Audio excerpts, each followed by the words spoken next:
Shut up and sit down. All right, everybody, welcome back to another episode of the Bowhunter Chronicles podcast. And, this one just goes over our out-of-state hunts and the kind of wrap up for November. Spent a week in Missouri, and then Frank and Ernie traveled on to Nebraska. Hunted over-the-counter state land in Missouri, and then Frank and Ernie were with an outfitter in Nebraska. And so we go over kind of the how they chose the outfitter, their experiences past at different outfitters, and why they chose this one, how it compared, what their expectations were, and then kind of how the hunts played out, and kind of both, what we would do differently next time, what went wrong, what went right, and things like that. And and with this one, we are actually getting back into, you hear some references in the podcast of doing a little bit of video. We did a live stream for our Patreons on our Patreon Facebook page, and got some pretty good feedback on that. Definitely some things that we need to work on, but we're using it kind of as a beta for doing some live streaming either on Facebook or YouTube here going forward. But I was just going back watching the live stream, trying to steal some clips to put up on the social media and things like that, and the clips of Frank are just hilarious. So I think you guys are really going to like this one. And if you're wondering about where that live stream was, like I said, there's a Facebook group for our Patreons. Patreon is like a crowdfunding for creators. It kind of helps fund the show, hosting, and lets us do kind of stuff like this, and gear reviews and stuff like that. It's just a monthly donation to the show, basically, saying that you appreciate what we're doing, and to give back. We try to provide a little bit of additional content as well as we do quarterly giveaways. This quarter coming up at the end of the year here, we're giving away a full-on saddle setup. So we're giving away a Trophyline Ambush Pro full setup, ready to hunt, with a set of Muddy Pro sticks and an Artisan Outdoor Fabrication platform. So if you want to support the show, you can definitely check out patreon.com/Bowhunter Chronicles. Otherwise, it's on the website, bowhunterchroniclespodcast.com, and you just click on the Patreon link and sign up, and it's just an auto draft every month. Helps out. And I mean, if nothing else, you're buying yourself a raffle ticket for $5 for a pretty good set of prizes. We do that 4 times a year, and we try and do some pretty cool stuff, and we've got some real good ones coming up for 2020. Got a few things in the works, but again, if you want to do that, check that out. That really helps us out. We do appreciate it. And right now I've got some shirts, so for the next couple people that sign up for Patreon, I've got some shirts that I'll send out to you. I've been sending out koozies. I've got some of those too, but if that's not your thing, no big deal. Just give us some feedback. Tell a friend, tell somebody about the show, refer them to an episode, and rate us, give us a review, hit that 5-star, 4-star, 1-star if you don't like what we're doing, if you're saying these guys are clowns. Write a review, take the time and write it out. Say, this is a terrible podcast. But if you like it, we like that kind of feedback too. We're always trying to improve, and anything we can do to make the show better for you guys, that's what we're trying to do. This one has a really deer camp feel, and it was certainly fun. So enjoy the episode. Thanks again for listening.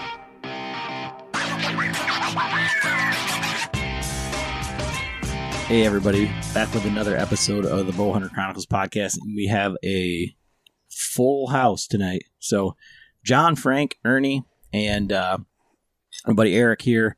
We're going to go through our out-of-state hunts this year. John's segment on that will be real short. No out of state. I was out of state, but not hunting. Right. Yeah, and I did see some. We did go up and scout around and found some moose, so Yeah. that was cool. Burned up all of his vacation doing that, so he couldn't go with us. So Yeah, what kind of bow hunter gets married in October? I know. I said that. You saw some really nice color. So. Oh, that was gorgeous. There you go. Beautiful. Ate a lot of lobster. Yeah. Did you catch any? I did. I caught one. He was too small, though. I had to throw him back. Caught him on a pole. Really? Yeah. Cast out. This is funny. There's no bait shops. Yeah. I mean, I Googled one, and it was a half hour away. Got there, and it wasn't a bait shop. It was just like a lobster house. I ended up talking to one of the local guys, and he's like, "No, there's no bait shops around." He's like, "You pole fishing?" I'm like, "Yeah." He's like, "Oh, you go catch some bass in the ponds?" I'm like, no. So I ended up going to the little grocery store and bought some breaded popcorn shrimp for bait and cast it out. Very first cast is no bullshit. Very first cast, and we were staying around Prospect Bay. It was called. And I reeled up, and it's like, there's kelp and all kinds of seaweed and stuff. Got kind of hung up, and I'm, bring it in. I'm like, holy shit, I got a lobster on there. It looked just like a giant crayfish. I mean, it was just a small one. And what it was is he had grabbed it with his claw, and I was using circle hooks, and it hooked right into the soft part of his joint of his claw, and I pulled him up. Well, that was the only thing I caught. So You let him go because I let him go because he was too small. Yeah. like per the rules, or Yeah. Yeah. well, that didn't They have it- certain that didn't size. bother you with the redfish. Well, that was the redfish. I didn't know the rules, so So yeah, ignorance is no. yeah. It's not. So yeah. So this year, these guys, Frank and Ernie, were doing this deer tour. I don't know. Small deer tour, yeah. Yeah, you're. And so, what made you do Missouri and then Nebraska? So, why did you guys choose those states? Or Well, that?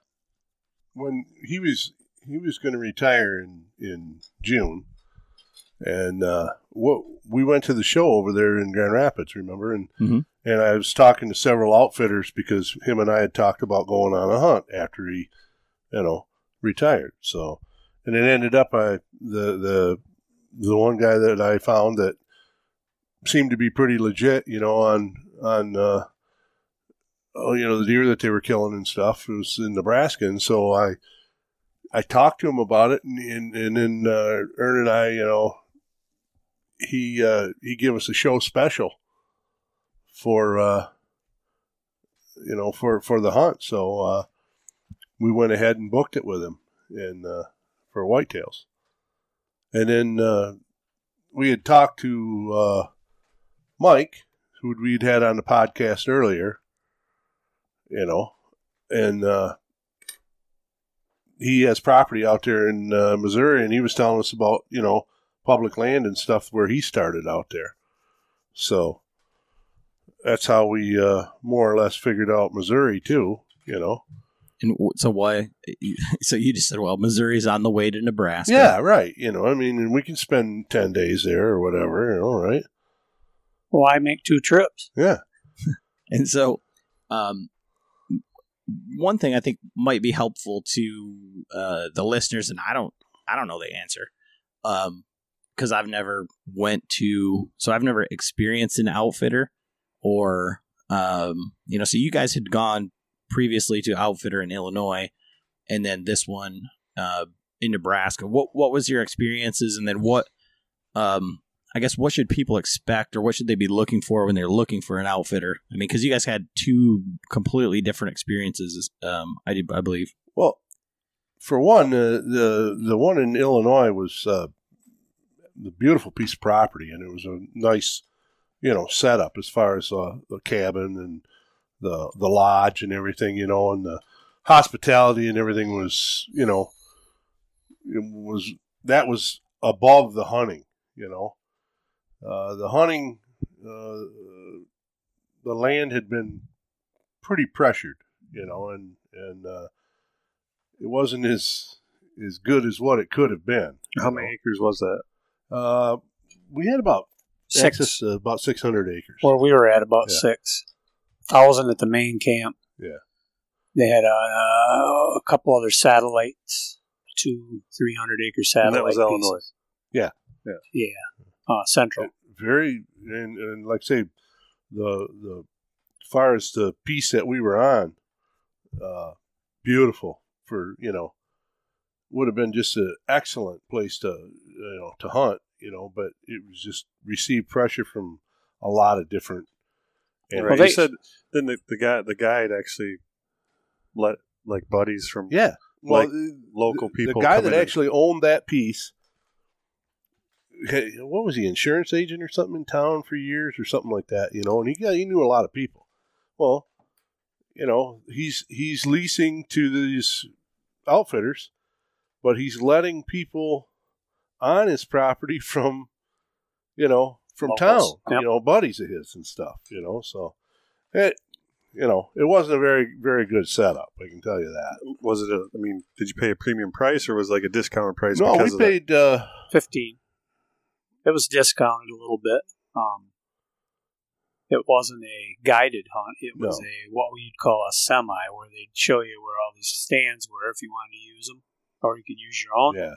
They had 3 quads at the place, so whoever didn't have a quad was walking. So it wasn't a guided hunt by any means. They didn't have cameras sitting out there. You could basically just go in and you could do your want. thing. Yeah. So if you wanted, so we know Ernie loves to walk property. You could just. I covered some of it. Oh yeah, he did. There was a Sasquatch. Yeah. Spotting we had also. one of them with us too. Okay, so from that experience now, fast forward a couple years, and now you're going to go on this hunt for your retirement or whatever. How did you go about choosing the outfitter, or what? What were you looking for versus the last time? Well, that's when not to interrupt, but that's when We were at the show, Hunt Time Expo, Yeah. Grand Rapids. Right. And we were actually doing a podcast with Habitat, I think. With the Killer Food Plots. Killer Food Plots. And That's when you went around and I found. just talked to various outfitters, and guides and stuff, and I was looking for something out that way. It didn't have to be Nebraska. It could have been Kansas. Could have been Iowa. Could have been anywhere out there. But it ended up when I talked to him, he just seemed to be more down to earth. As far as the questions I asked him about, how many they kill, what size they kill, and he gave me some pretty legitimate, details. Well, then some of the other guys I talked to, I could tell, the guy had, would have his wife there and she's, running the money or whatever, and it just didn't, right. And they were more expensive too, don't get me wrong, but So the one in Nebraska ended up being. I got a show special for us, and it was $2,150 for a guided. Otherwise, 2,500. Yeah, otherwise For 2,500. seven days. And you plan on paying 5 hunting days, more than 6 day days. Well, yeah. We had talked about we didn't really care as far as a money issue, where we were going to go. We were talking up to $5,000 could have been, but and I thought, well, this seems to be a really legitimate, deal. And the way it turned out,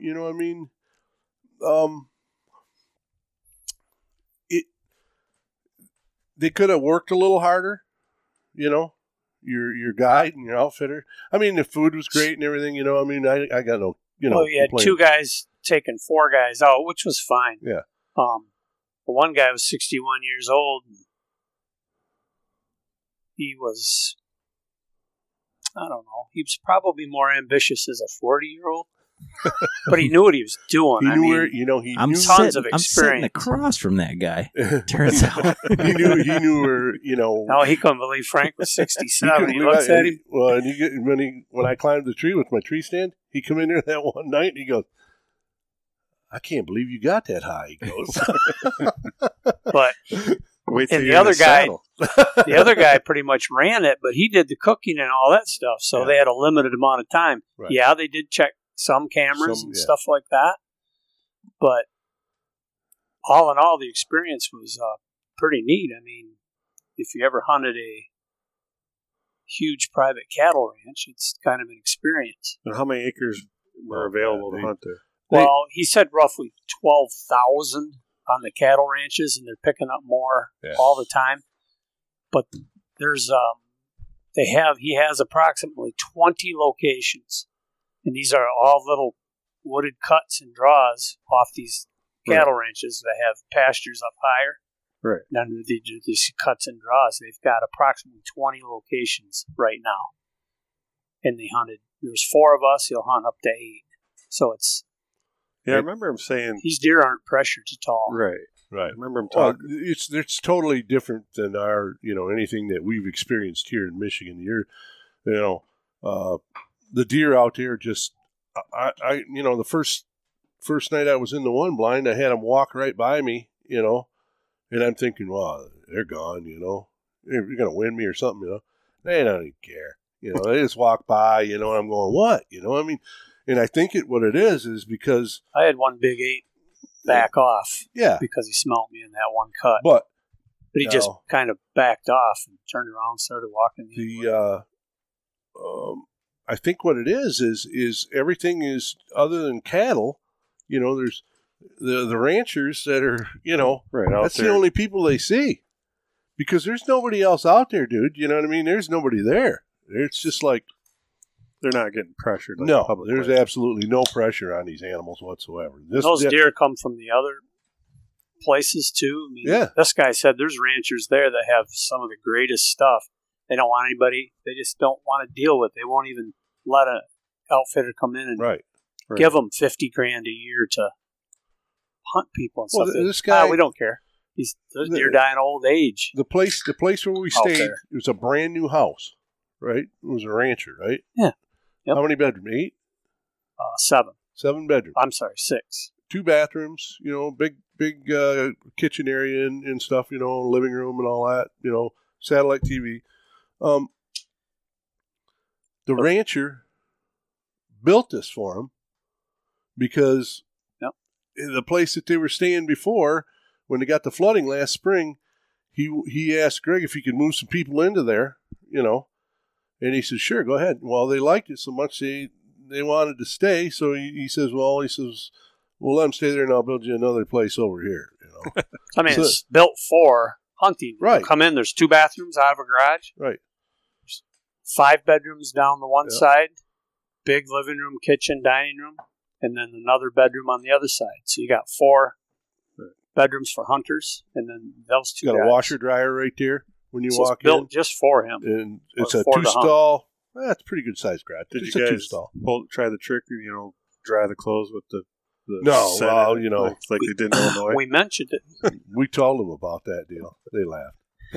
So before we get too far into that hunt, like the actual hunting, so before you ended up in Nebraska, you hunted a week, or how many days were you in Missouri? Hunted 8 days. 8 we were there days. 9 days. Yeah. And so you guys left. Well, your trip was cursed from the beginning. You guys can get into that, whatever. But then you were leaving Halloween or thereabouts. Halloween here. And what day was that?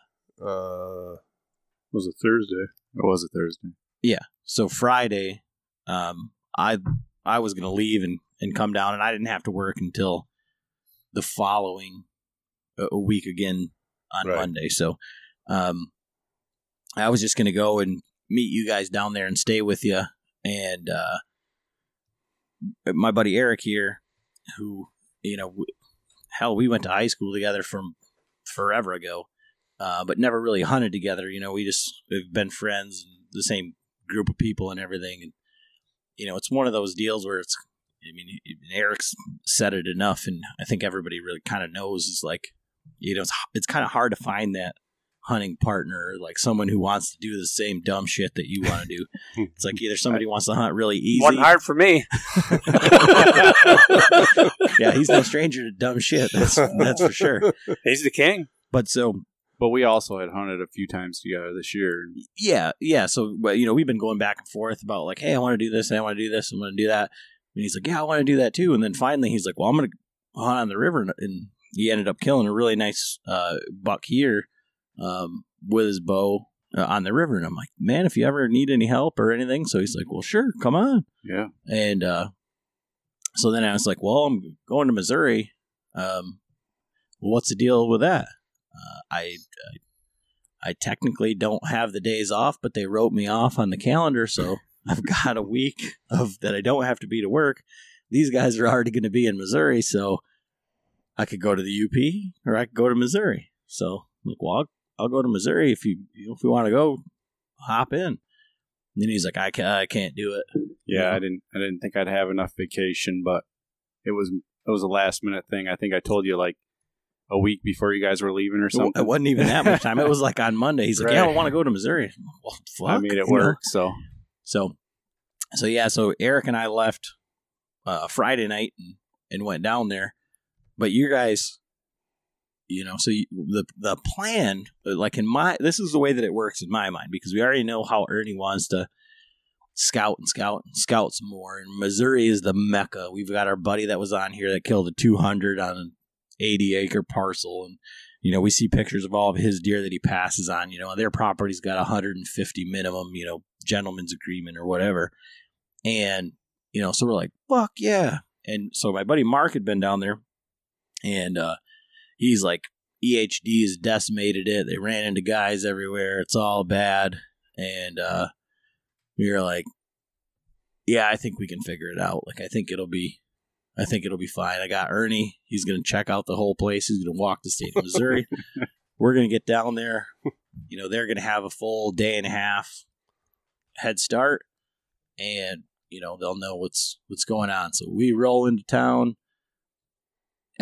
We barely rolled into town. Almost pushed into town. Yeah, like first of all, like I think this is one of the things like from the old days, like from from pre-GPS, pre-maps, pre-anything, and John can appreciate it from when we went out west. But, like, I'm just following the GPS, and I was actually on the phone for, like, an hour, and I looked down, and it's like, oh, you got 60 miles until empty. Well, I'll just catch the next gas station. Not at fucking 1 a.m, you won't. Right. In the middle of nowhere. Well, we passed, I don't even know, 2 or 3 stations. It was just small town and they were closed. Yeah, everything was closed, so we just like kept going, and like I was like literally I think I got a 28 gallon tank, and I put like 29.5 gallons in it. So it was like, and Eric's like, oh, it's fine, we got gas, you made it. And it was literally like whatever that town was in Iowa, like the big city, like right where you went over the bridge and then we were in Missouri. I mean, it was like 10 minutes to where we were at. So it was lucky. But yeah, so we got there and you guys were like, yeah, there's guys everywhere, there's everything. So like what was your experience? And then Eric and I can kind of get into like what happened for us. I kind of thought that, that it was going to be a little different. I didn't think it'd be quite so saturated with people, but there was no shortage of buck sign, was there? I mean, we found pretty much what we, would want, I mean, big rubs, scrapes, just no deer, I mean, I think this is my, how I sum it up. I look at their season starts, early September 15th, I think. And we were there on Halloween, There's a lot of hunting pressure, dude, on these places from that time until then, And everybody that we talked to down there in the motel where we stayed, some of the guys are hunting public and some were hunting private. A lot of them were hunting private at leases. But they were saying that the deer, they were waiting for the rut to start, And I'm thinking, man, it should be cooking, because when we left home, right, it was on. It was on here, And I'm thinking, it's got to be on there. And I don't know. I was really kind of disappointed in the amount of deer that I saw. Well, also, it was their youth weekend that weekend, which I didn't realize until we were down there. Didn't know that either. So there was Were you guys wearing orange? A ton of people. No. Trying to get shot like me then, or what? Yeah. Well, you didn't get shot. It was fine. Yeah. We were out of state. But what do you think, Aaron? What would you say? Well, after hunting Ohio, on some public land and stuff like that, we had one place, I believe, that second or third year that we thought was pretty busy. Yeah. This was worse. Really? Yeah. Amazingly, I don't know how many Michigan guys him and I talked to, and that's just one of the 10 states we've seen.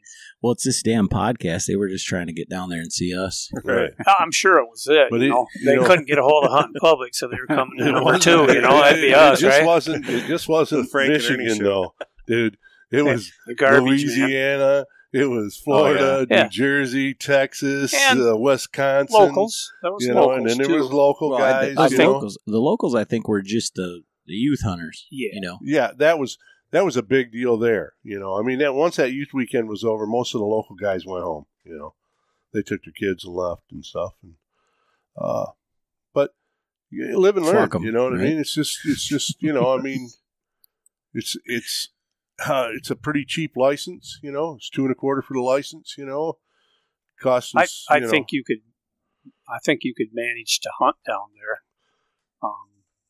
given some time. Yeah. Well, how late does their season we go? didn't have January 15th. Until June 1st. Yeah, no, I'm just kidding. It's January 15th. Eric's already trying to figure out how to get. I am, but I don't think it's going to happen. And the same rules as Walkerville opens up 4th of July. Yeah, so we got down there, and man, I feel like the guys that we talked to, and there were guys from Michigan and everything, and we kind of had the same experience. Like, everybody looked on the map and they saw these places and they were like, that's where you got to go and that's how you got to do it. And so Eric, to start, we had talked about, because all these places had like reservoirs and rivers and all sorts of things. And so, we talked about bringing a canoe down there. Frank's got a canoe with a outboard bracket on it.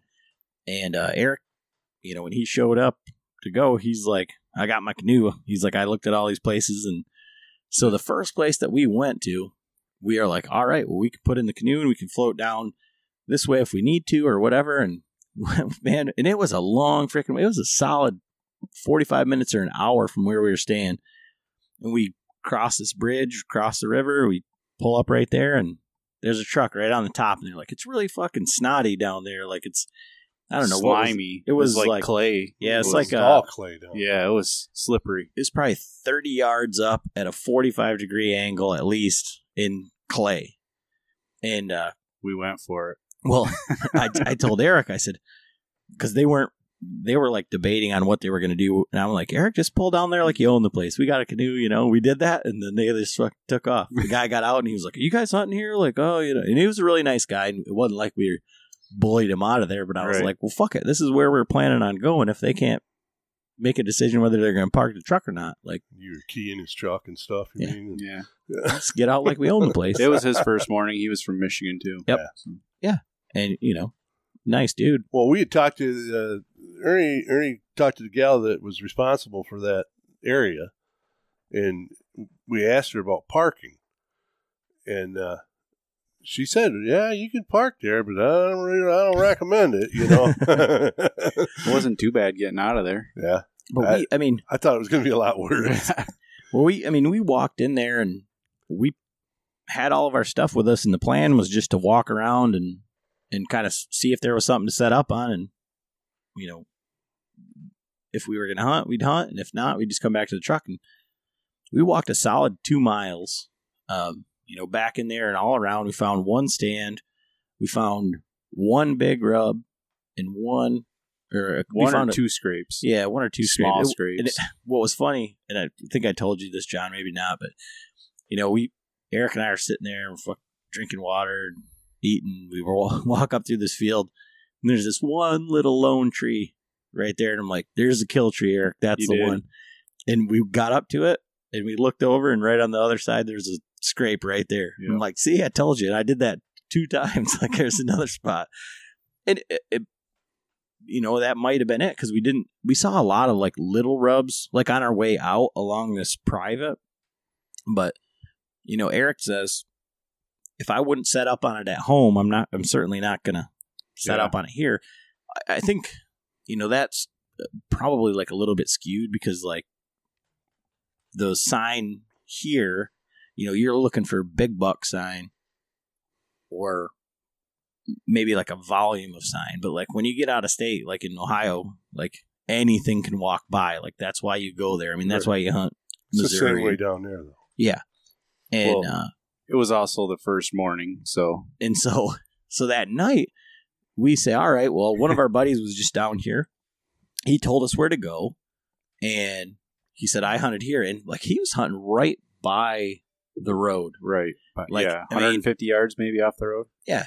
And he was sending Eric pictures of like giants, really nice big bucks. And these weren't like it wasn't like anything like suspect. It wasn't like a picture like maybe it came from somebody else, or it was like a trail cam picture. It was like a grainy ass cell phone picture. Yeah, I have no reason to believe that he sent me false pictures. Right. And so we're like, all right, well, let's go down there. And there's one of the spots was over here. There was a boat launch, and then on the spots on the other side. And so we're like, all right, well, there's nobody parked here. We'll go past the boat launch. We'll go. I was going to drop you off and then go back to the other spot. We crest this hill, and there's like 5 trucks at the bottom, like right where we were going to go. And Eric says, fuck it. Let's put in the canoe and go across the lake. And so that's what we did. And there was youth hunters there getting ready to go out. Right. And it goes back to that little sign thing, because we figured out where the wind was, got in, parked the canoe. We didn't really scout this, like cyber scouted or anything. We just looked at Onyx and we were like, well, for the wind, this is the only place that we can hunt if we're going to go in from this way. Right. And nobody else was in a boat. Yeah. Yeah, there was area. Nobody else was even doing that. And so we went up to the top of this ridge, and I mean, now back to that whole any sort of sign thing. Yeah. We walked up there, and there was a 3-foot scrape. With a run right down the middle of the ridge. Yep. But it was getting late, too. It was already, 2:30, 2:45? And I feel like you were, like, frustrated. You were like, fuck it, I'm just going to sit right here. Well, I was just getting worried because it was getting late. It was our first night. We had already walked for miles in the morning and didn't see any sign that we thought was good at that time. So I seen decent sign, and I said, I'll set up on it. See what happens. I walked down like 150 yards from where he was set up, and there was a lot better sign. But I was like, like I said, Eric and I hadn't. So when Eric and I hunted together, we hunted like filming. Like I was filming him and he was filming me. It wasn't like we were like, I'm going to go here and you go over there. So I was like, I didn't really know how close was too close, and just the way that it laid out, I felt like I'd have been able to see with an arrow or not. What's that? Well, from there, I probably could have. Yeah, that's what I'm saying. I might have been a little. I might have been able to hit it with a baseball. So it was like, if it was one of you guys, I'd have done it, no problem. But like, so I just kind of followed the sign back in, and I felt like I found great sign. But in hindsight, like the wind was wrong, like where I set up. Just because of there's only kind of like one way in there. And I walked in that way, and then where I set up, the wind was blowing, and it was too thick behind me. Nothing was going to come from behind me, so it was just kind of fucked. But yeah, then I start getting texts from Eric, and I should have just set up where I was going to. Yeah, now we know, right? Like, yeah. I don't care. You could have been 30 yards away from me. It doesn't matter. I'd have been set up. Right. You would have.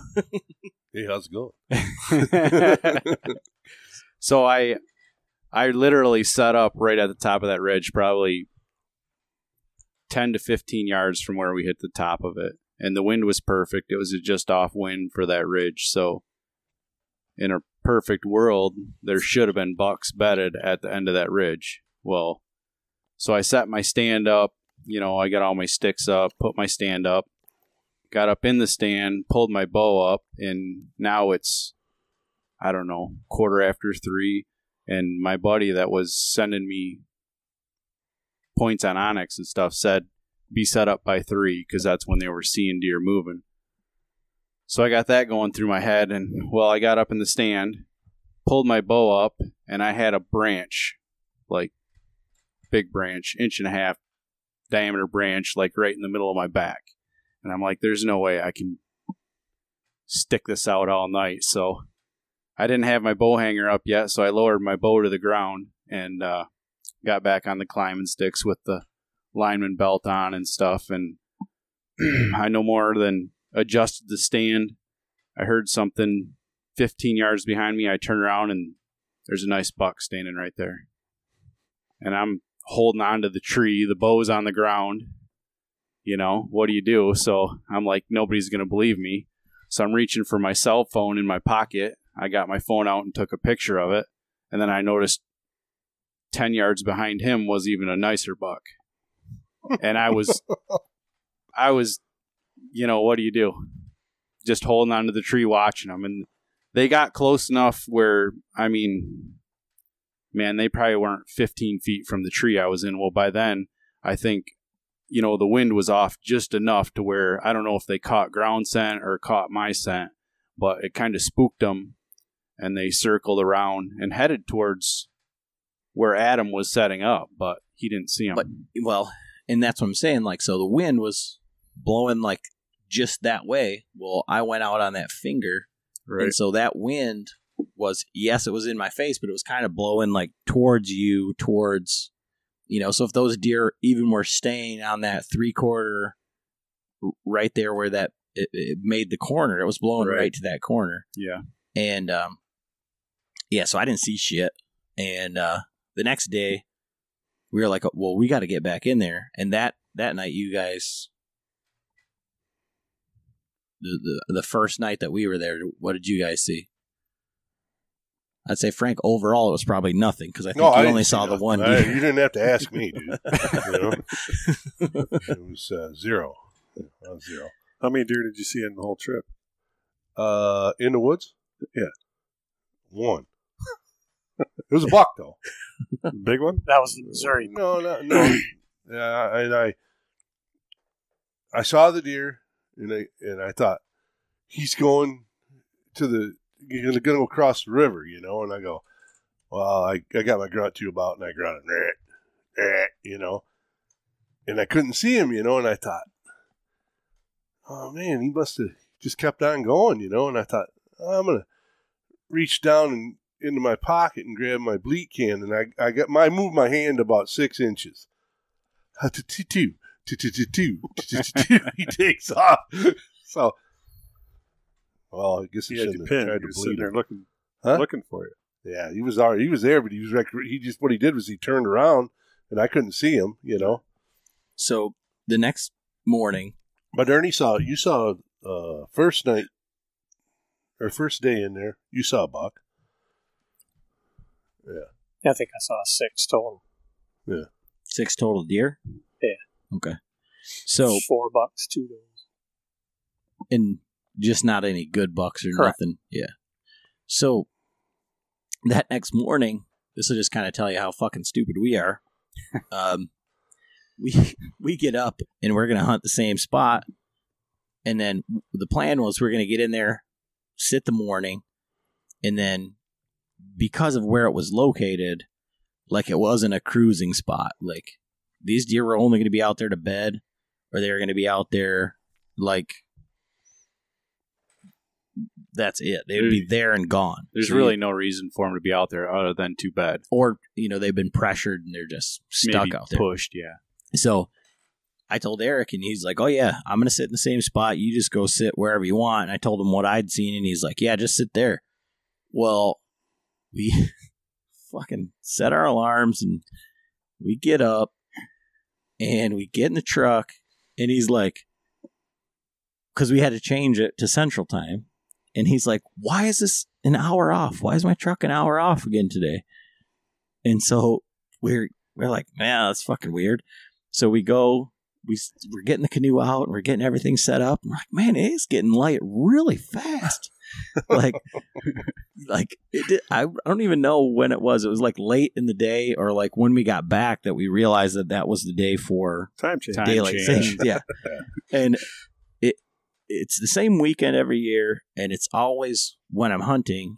And usually I'm in the same scenario, but in the UP, and our cabin is like literally like 45 minutes into Central Time. So it's like you can run to the store and it's on Eastern Time, and you can go back to the camp and it's on Central Time.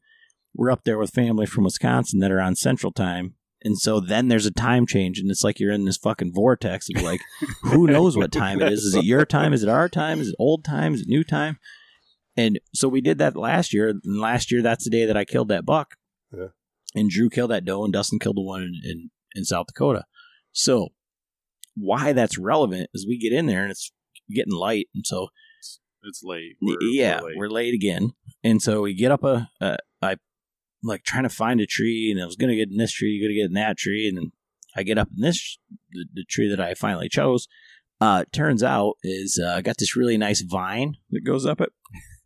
And that would have been poison oak. Yeah. And so for the rest of the trip, I was itching tremendously. But because of Eric's story, I'm like, I got to get my fucking bow up. I reel my bow up, get my bow hung up. I got my backpack hanging here. And I'm trying to get my camera gear out. And I look, and here comes antlers just up, like basically up from the canoe. And I assumed, since it was relatively the same spot, same area, that it was the same bucks that Eric saw. He said there was a bigger one and there's this one. So I was sitting there, and it comes right up 35 yards away. Because I had everything else out. I mean, I had my rangefinder, release, I wasn't going to let what happened to him happen to me. And I was really excited. And like I took a bunch of videos of it with my phone, but then when it got in there, it was, John, if you can. So for our Patreons that are watching live, if you go up, this buck that's right above me, it was basically like this buck right here. It just was right at its ears, and it was a nice, I don't know, 80-inch, 90-inch buck. But we came to Missouri to hunt big bucks, and this was the second day, and it was, he'd already seen two good bucks. I thought by good though, they're what, 120 maybe. Well, for me personally, that's a nice buck. Like, yeah, I think that's public land, out of state, never stepped foot on the property. Pretty damn respectable. But this one, I would have shot him every single day twice in Michigan.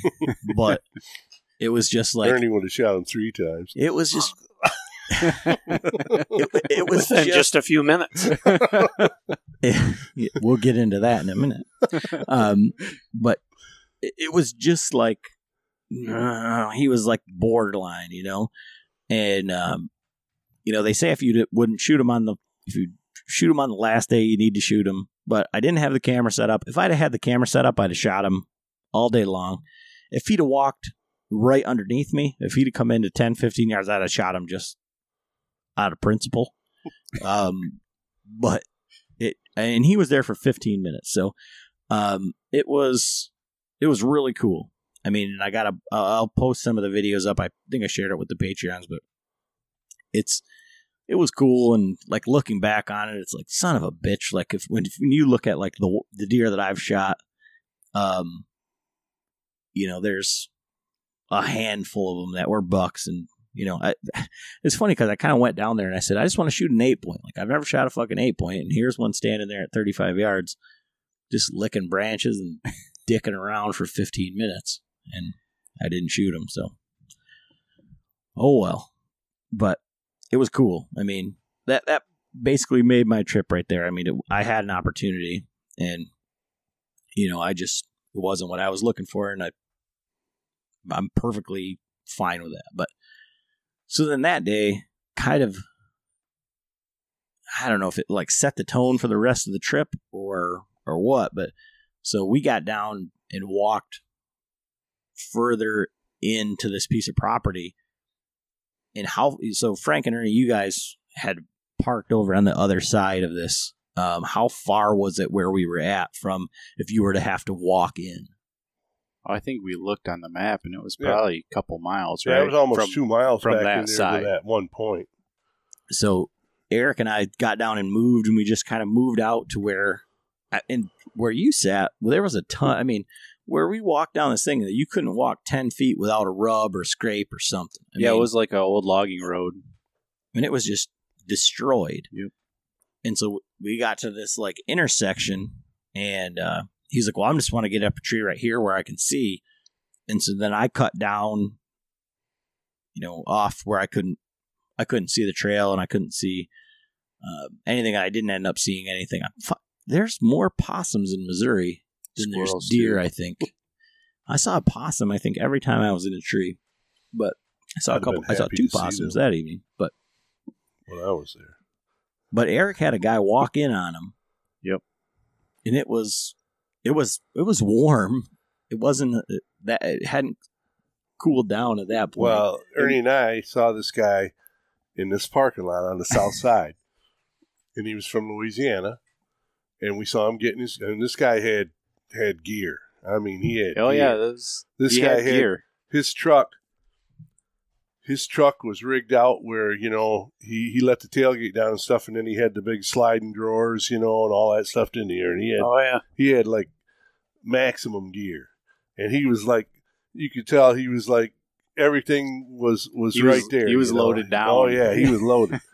And we saw this dude, and I says, he's going back in there, Well, that night when we talked to these guys, Eric said he was sitting there, and all of a sudden, here comes this guy. Yeah, I had Adam had just left, and I think I had 2 sticks on my tree, and I seen him coming, and I started whistling at him, and trying to get his attention, and he was like on a mission. I don't know where he was going, but he finally did see me, and he just kind of threw his hands in the air and turned around and left. So I asked Eric, I said, did he have pink fletchings on his arrows? And he goes, he had pink camo or something on Hunter's too. orange. Hunter orange, and then he had pink fletchings on his arrows. Due to the youth hunt, I think he wanted to wear the Hunter's orange, but he did have pink, I don't know, 4-inch maybe? Yeah. 3 or 4-inch pink fletchings. But that dude had walked almost 2 miles to get in there. He didn't look real impressed when he seen me. Which, he could have walked right by me. I mean, it's public land. That's right. That's part of it. But it's big in there. But it's respectful. For sure. I'd have done the same. Yeah. But. Oh, absolutely. Throwing your hands up and been pissed. Yeah. Well, he did walk a long ways. Right there. Yeah. I went over and pissed on your tree and stuff. That happens. I hunt with Frank, and he'll go upwind to me and take a shit. He's trying to better his odds. That's right. And you gotta. The older you get, he's just looking for an opinion on how good it was. You have to get every. Then you take a picture and send it to you. Advantage you can. True story. True story. Many times. So then the next day the wind changed. So Eric and I took the same, and I think your guys' experiences were the same. Little to no deer or little deer or whatever. Well, Mike told us to go into the edge of that cornfield. Walk the edge of that woods, remember? Mm-hmm. I think he was just trying to punish us. Yeah, I think because you got to pay your dues. We got into a spot we couldn't fall down. Yeah. This is with tree stands on our back, all our gear. A lot of briars in Missouri. And we walked, 100 yards into the crevice? Mm-hmm. We survived that. It was a crevice, man. I mean, like, you know how that stuff is, you know. With a fence. We went across the fence. We threw our stuff across, like, went across the fence like this, you know, and got to the other side. And we went another 100 yards, and I stopped. And I said to Aaron, I goes, I ain't going no farther, Aaron. And he pulls out Onyx, and he goes, we're not even a third of the way there yet. And I says, I don't give a shit, man. I says, I know the trail's over here about 500 feet, man, or 500 yards or whatever it was. Yeah, that's closer, 500 yards. We're going this way, or I am. I said, you can go on if you want. I said, but I'm not going any farther. Oh, it was just god-awful, you know. I mean, I don't know how we found spots down there that were so good, you know, didn't we?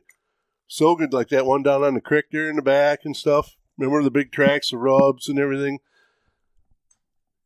To get in and out of there, you'd need a helicopter. You know what I'm saying?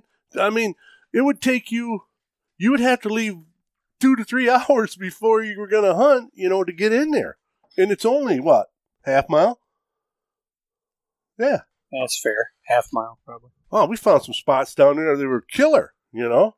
I ain't going back in there. I says, you know, I'm not gonna do it. It's probably just like where we were climbing up. Well, yeah, the one spot. But yeah, so the next day, the wind changed. And so we are like, well, we had success over here, so we'll just go access across the lake to the other side. And it's just another one of those fucking things where, like, the day before, we messed up and went in too late. Well, now we looked at Onyx and we were like, okay, well, this has got to be bedding. This has got to be bedding. And so the wind's going to be here. We want to be here. And so I went in between one bedding area. Like, I went on one side between the two bedding areas, and then he went on the other side between the other two bedding areas. Yeah, there was like 3 bedding areas and probably, 100 to 150 yards between them, maybe? Yeah, maybe. And, but we waited until like the gray light to try and get through there. And it was substantially thicker than the other side where you guys ended up going. Because where we hunted the first day wasn't all that thick. And, you know, Frank and Ernie are like, oh, thank you, Jesus. This isn't nearly what we've been going through. Like regular woods. Yeah.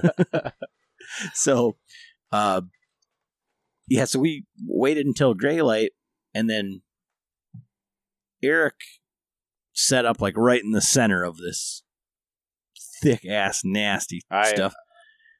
And so if you're ever in Missouri and you're near water and you find a Black Eagle Outlaw with the Bowhunter Chronicles logo on it and in the broadhead, that got ripped out of my quiver right there. And thanks to Kyle at DCA Arrows, it's got my name on it. So if you guys just want to return that, there's one in the Muskegon River too somewhere that I lost under the same circumstances. But I didn't set up in the middle. I was like, I'm just going to keep walking until I get to something that looks huntable.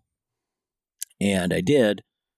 And same deal. No sooner did I get set up and got my tether and got everything and my bow is laying on the ground, here comes a doe like right to the base of my tree.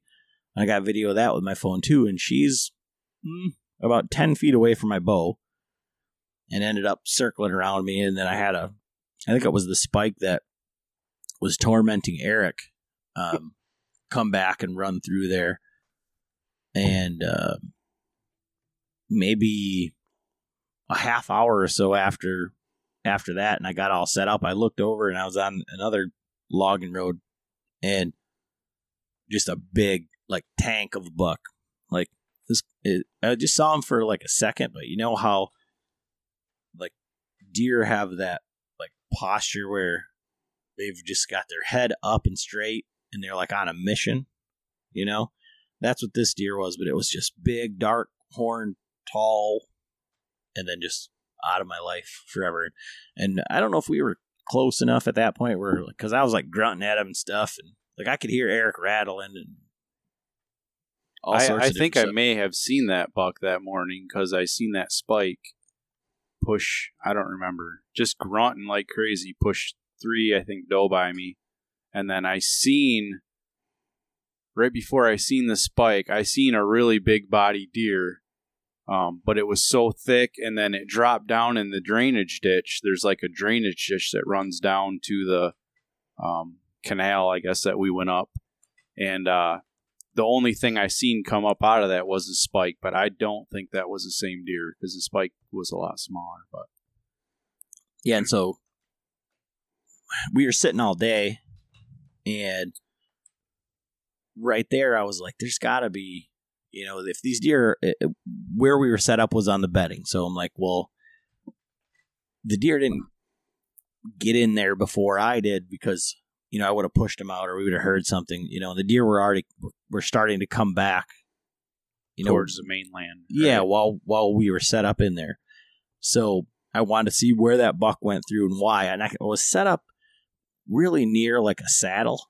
And he came right through that saddle. When I went over there, there was scrapes everywhere, and then there was rubs. And I fell down, and it was onto one of John and Ernie's favorite features. There was a nice bench. The bench.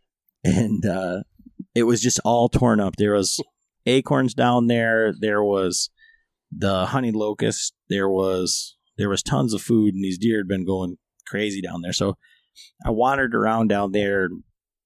Didn't really see anything that looked any better than anything else, but I figured the bedding area behind me, the wind wasn't great for that bedding area, but I was like, those aren't going to be the only deer in the area. There's going to be something else coming through there. And I've already kind of burnt that by even where I was sitting. So I just went down there and I seen like 3 or 4 deer that night. And what's funny is you said that about that can call.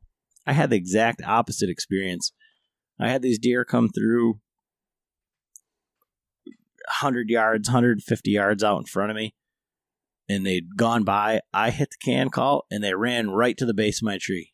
I didn't get the opportunity to reach. He was trying to grab his can. I tried to reach for my can call. He saw my hand move. So, but I mean, they ran, like there was a deer within 3 feet of my water bottle that was laying at the bottom of the tree. Why was looking that the other way. What's that? Why was the water bottle at the bottom of your tree? I didn't need it up in the tree. Oh, I thought maybe you might have dropped it. No. I dropped my fucking binoculars this morning. That was less than exciting. How'd they fare? Did you break them? No, they're good. Mine fell off the workbench and I broke them. 6 inches of snow up there. Yeah. Oh. Yeah. I adjusted something and then all of a sudden I just watched something fly by my face. Did he see any deer that day? That was a rough day for me. I don't know if it was. I don't know. Well, we got down. You seen that spike? No, well, you yeah, seen in the that morning. Spike. You sat in the same spot the whole day, didn't you? No. Remember that morning? Oh, yeah, you said, fuck this. That's right. I was so frustrated because, like Frank said, you couldn't even fall down in there. And I was just... So, me and Adam had texted, and I thought you said you were coming towards me. No, I said there was a deer coming towards No, you. I thought this was later in the day when you got down and moved. Oh, yeah. And I got down to move, and I was just... I couldn't freaking go anywhere. Like, it was just so thick. And I ended up going back to the canoe, and then I went across the canal that night, kind of over by where you had seen the buck the one morning, and I didn't end up seeing anything. Yeah. So then I picked you up after dark on the other side, but I was pretty frustrated that night. Yeah. So then we went back into the same spot the next day, and I'm like, well, I'm going to walk down to that saddle, and that's where I'm going to sit. And he's like, well, all right, I'll just walk up there with you. And you were like, you were like kind of surprised because you're like, there's like a road right here. Like you walked all the way. I walked all over that. I was in the fucking, like it was the thickest shit. And I was literally like 30 yards from that road the day before. But, it's so thick you couldn't see it. I couldn't see it, so. Well, I was like, I can't see, I can't shoot. I'm not going to sit here. Like I'm just going to keep walking until something pops out. And there was, where I was at, there was scrapes all set up. Well, we walked up there, and I walked right to the tree where I was sitting the day before, and he's like, well, this is a lot more open than where I was at. I'm like, well, I'm just going to go down here, and I'm like, just keep going down and see what you can find, because, I mean, it's, there's deer here, and you seen deer yesterday, so then he walked about 30 feet and got up a tree, it sounds like, and that was the spot. It was. So it was actually, I think, 45 feet, but it just like made this like little corner where I didn't walk the day before because I didn't know how far down there he was. So I walked down and I turned this corner, which was right up the hill from where I was the morning before. Like, if I climbed down the tree the morning before and went to that spot, it was probably only 75 yards away. But so I didn't want to mess him up, so I was like, well, I'll just go down here, and it was fine. I mean, I saw a deer, and I was in a spot where I was confident that if the rut was going on, that's where the deer would be, because it was like, compared to everything else, it was like super wide open. There was food, there was tons of sign. There's buck sign, there's doe sign, there's deer sign. The whole time we were there, though, how many deer did you see chase? Just that spike. That was you too, right? Yeah, I see. I heard a chase on the side of the river you sat where you seen the buck. Right. I heard a chase that evening. Evening before, wasn't it? And it was after that buck just come by. Okay, that's right. It was. I think it was just the younger bucks. I don't think that's the bigger bucks were was on telling it yet. us, Yeah. So that day, I sat in that same tree the whole time, and I was like, because I was confident, and I had a little, I think it was that spike back making a scrape, and he went past me down around, and then I'm all day just fucking nothing. And I seen some tails like way down, on that bench, and like more down towards the water, but it wasn't. There's no way that they could have had any inkling that I was there. So I don't know what was going on. Could have been chasing, could have been coyotes. I don't know what the deal was, but then it was just a long day of nothing. And then it gets to be about, I don't know, a half hour before dark, and I just hear, "Come fucking whack!" And it was dead silent. Like, there was not a wind, there was nothing. And so how'd your day go, Eric? So I left Adam in that morning, and I headed up the logging road, and I planned on going until I seen good sign, and I don't know how far it was from you, 150 yards maybe, and I spooked up a deer, and there was 2 fresh scrapes right on the logging road, and it was right on the corner of the one bedding. So I said, well, I guess I'll set up here. It was already light and stuff. So I climbed up the tree and got all set up, and man, it wasn't, I don't know, maybe a half hour later, I seen a small buck spike, kind of goofy on one side. He came by pushing a doe, grunting behind her, and then I grunted at him, and like 20 minutes later, he came back by, and he worked the scrape right in front of me, 20 yards away, standing on his back legs and stuff. It was pretty cool. And he ended up walking off. And then I didn't see anything until a half hour before dark. But you had texted me, and you're like, I can hear him behind me. Like, I can hear him in this bedding area. Like, yeah, I could hear him in the bedding area, but I couldn't see nothing. And, I would try to grunt or, bleat, which I've never had any luck with those canned bleats. I don't know. A lot of guys do. Adam did when we were there. I've been using one for years, and I've never had it work for me. Me either. The grunt works all the time. But anyway, so nothing would work. I couldn't pull anything out of there, and then a half hour before dark, I heard a deer coming, and it seemed like I heard it forever, and it just sounded like a buck, because it would just take a couple steps and stop, and then take a couple steps and stop. Well, I finally seen it, and it was the smaller of the 2 that I had seen the first night, because we're only probably a half mile away from there, maybe quarter mile. Oh yeah, it's not that far. Yeah, hard to say. Tops. It was just a as the crow flies, I guess. So I seen the smaller of the 2 bucks. I seen the first night, which I wouldn't think twice about shooting him. So I get set up, and he's in the thicket, right on working the downwind side of the bedding area, and so he had just went past me, and I thought he was going to pop out onto the logging road where that scrape was, but he didn't come out. Well, as he was working by, I heard another deer behind him, and it was the bigger of the 2 bucks. So I grunted, and they both started coming into me. But the smaller one that was out in front, he wouldn't come out of the thicket. The bigger one came right to the edge of the thicket, which is like 20 yards, and I didn't think he was going to come out, but I was ready. I had the bow ready and stuff, and I just had to draw. And there was some stuff there, but not like, there's a lot of holes to shoot through. So he came right to the edge, was looking right at my tree, and then he couldn't even fit his head through the thick shit. It was so thick, he had to shake his head through it, and he pops his head up out, and I'm thinking, awesome, I don't know if he's going to come out or not, but he had his head out, which seemed like forever. And then he worked his body out, and he was broadside, 18 yards. I thought, I got this in the bag, So, I go through all my motions and, let go of the release, and that's when Adam thought I fell out of my tree.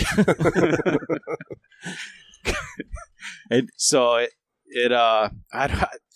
my arrow hit a branch, he was 18 yards. I think the arrow hit the branch at about 5 yards from me and just flipped through the air and flung all over and stuck in the dirt about 5 feet from the deer. And he took off and ran back into the bedding area, and it sounded like when a deer crashes, when you shoot it and it crashes. But I knew I didn't hit him because the arrow was stuck in the ground, and I seen the whole thing, and the scrub trees were just shaking, and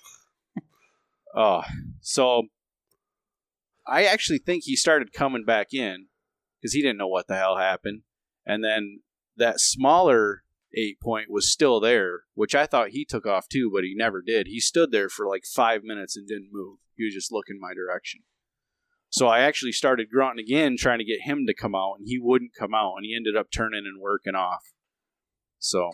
And you said you thought he was coming towards me. Yeah, he was headed your direction, along the edge of that, and kind of following the logging road on the edge. I could hear him back in there, and I got a video, and I think it's that weird little spike that Eric had seen earlier in the day. But right at Eric thought it was going to be too late to see anything on the video, but I had the camera set up, I had enough time. It was just the same thing, crunch, crunch, crunch, crunch, and I knew where they were going to come out. I was tight string, camera rolling, and this little doinker just steps out. Come on, if it had been the buck from the other day, everything was absolutely perfect, except for it was just that little stupid the wrong spike. Deer. Right. Wrong deer.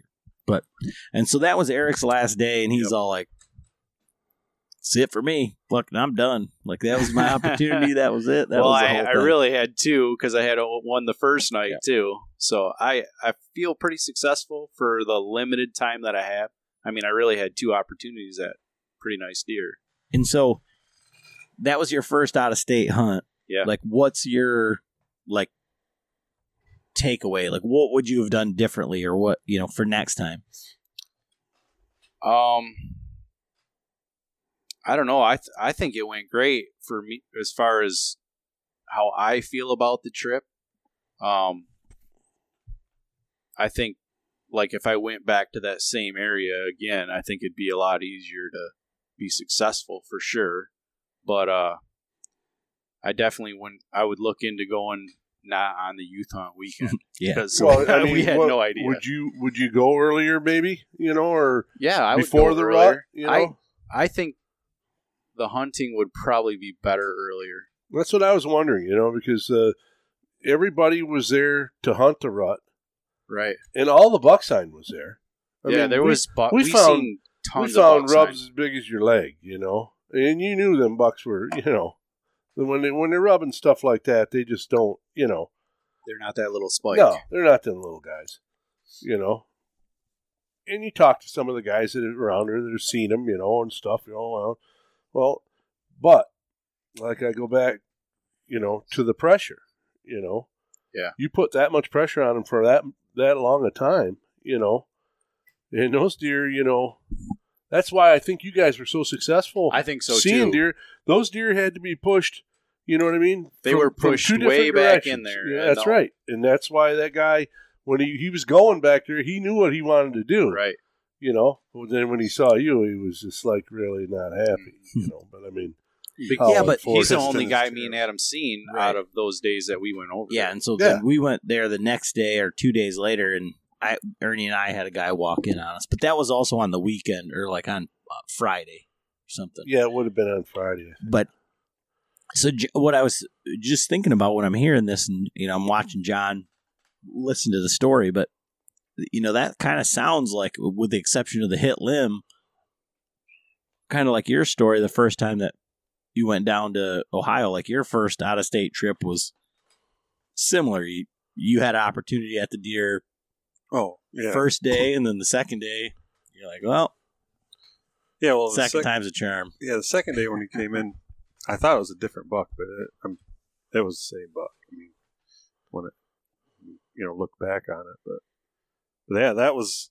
I mean, that was a whole different scenario. I mean, that year, that was like one of my first years back in the hunting after my back issues, and I didn't scout or anything. So, we already went over this in one of our first podcasts, but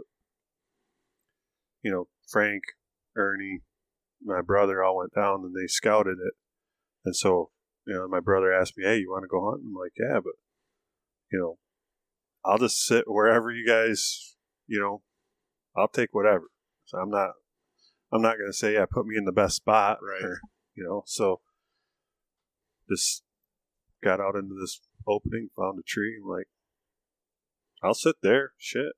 And I ended up seeing 3 different bucks, I think it was, that first morning. One real early, and then one come out and walked down that field, and ended up going all the way down around by my brother, and then that one ended up eventually killing. But the next day he came in, it was the evening. He came across that whole field, actually, come popping out right in front of me. Well, but I say, it's just that same thing. It's like you get.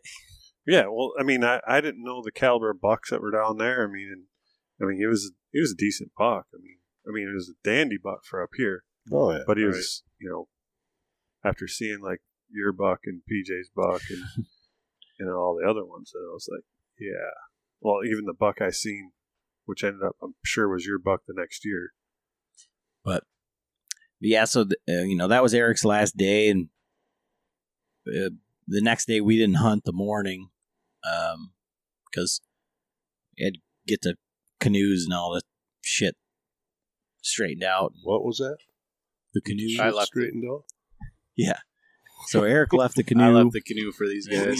We hunted that same spot with Frank and Ernie the next day. We didn't see a single deer. We didn't do anything, and it wasn't all it was cracked up to be. Oh, yeah, Ernie did see one deer in the evening for a moment. And did you guys sit all that whole day too, or did you get down to no. Well, so we went in there in the afternoon, didn't we? We went in there in the evening. Yeah. We didn't hunt that morning. We went in there in the evening. That's when Ernie saw the deer, and I didn't see anything. And then the next morning we went in there, and it was cold as fuck. Oh. And we set up and had a guy walk in on us. And I was like, that's about enough of that. And Ernie's like, you don't got to twist my arm if you want to go back. It was cold. And it was just, I I personally think what happened was, those deer were in there because they weren't pressured. Right. And then we started to put pressure on it. And then they had to adjust. That was enough pressure to push those deer out of there. Absolutely. Yeah, I mean, you guys hunted it, 3-4 days? Yeah, you guys laid down some set. Yep. And then, so Frank and Ernie at that point were like kind of really cutting it close because you couldn't. I mean, if they killed something, they had to be in Nebraska on this day. On the 9th. Yeah. So they didn't. It was like, well, if you kill one because you can't transport bones or all that stuff, then you got to figure out how to break it down, and this, that, and the other thing. So you guys didn't hunt, I don't think, after that. I don't know if you went out that evening or I don't remember what happened. Did laundry, it was, didn't we, or something? It was well, we had to. That was the next day. Next day, we had like a week's worth of laundry or something, that we wanted to get, just redo all our gear, before we went to Nebraska. And then that's what you did the last day. So I don't remember what happened that evening, but nothing happened. It was uneventful. I drove over to another property the next morning, and these guys didn't hunt. Yeah, that's what they and that was on Friday morning. So that was Friday morning, and I drove over to this other spot, and there was a ton of agriculture. So there was like standing corn and beans and all sorts of stuff, and it was like the most wonky, like crazy place to try to get to. Like there wasn't a good, like, seamless route around it. It was like a bunch of like side roads and bullshit. But I drove in to like the first parking area, not a soul. There was nobody, and this was well after daylight. Like I was just gonna kind of go in there and kind of gauge like where there's gonna be people and what was going on. I went around the corner. There was one Missouri truck, and then a mile down the road there was another Missouri truck. It wasn't being hit by out-of-staters. Drove a couple more miles, and then there was like a camp. I seen people camped out.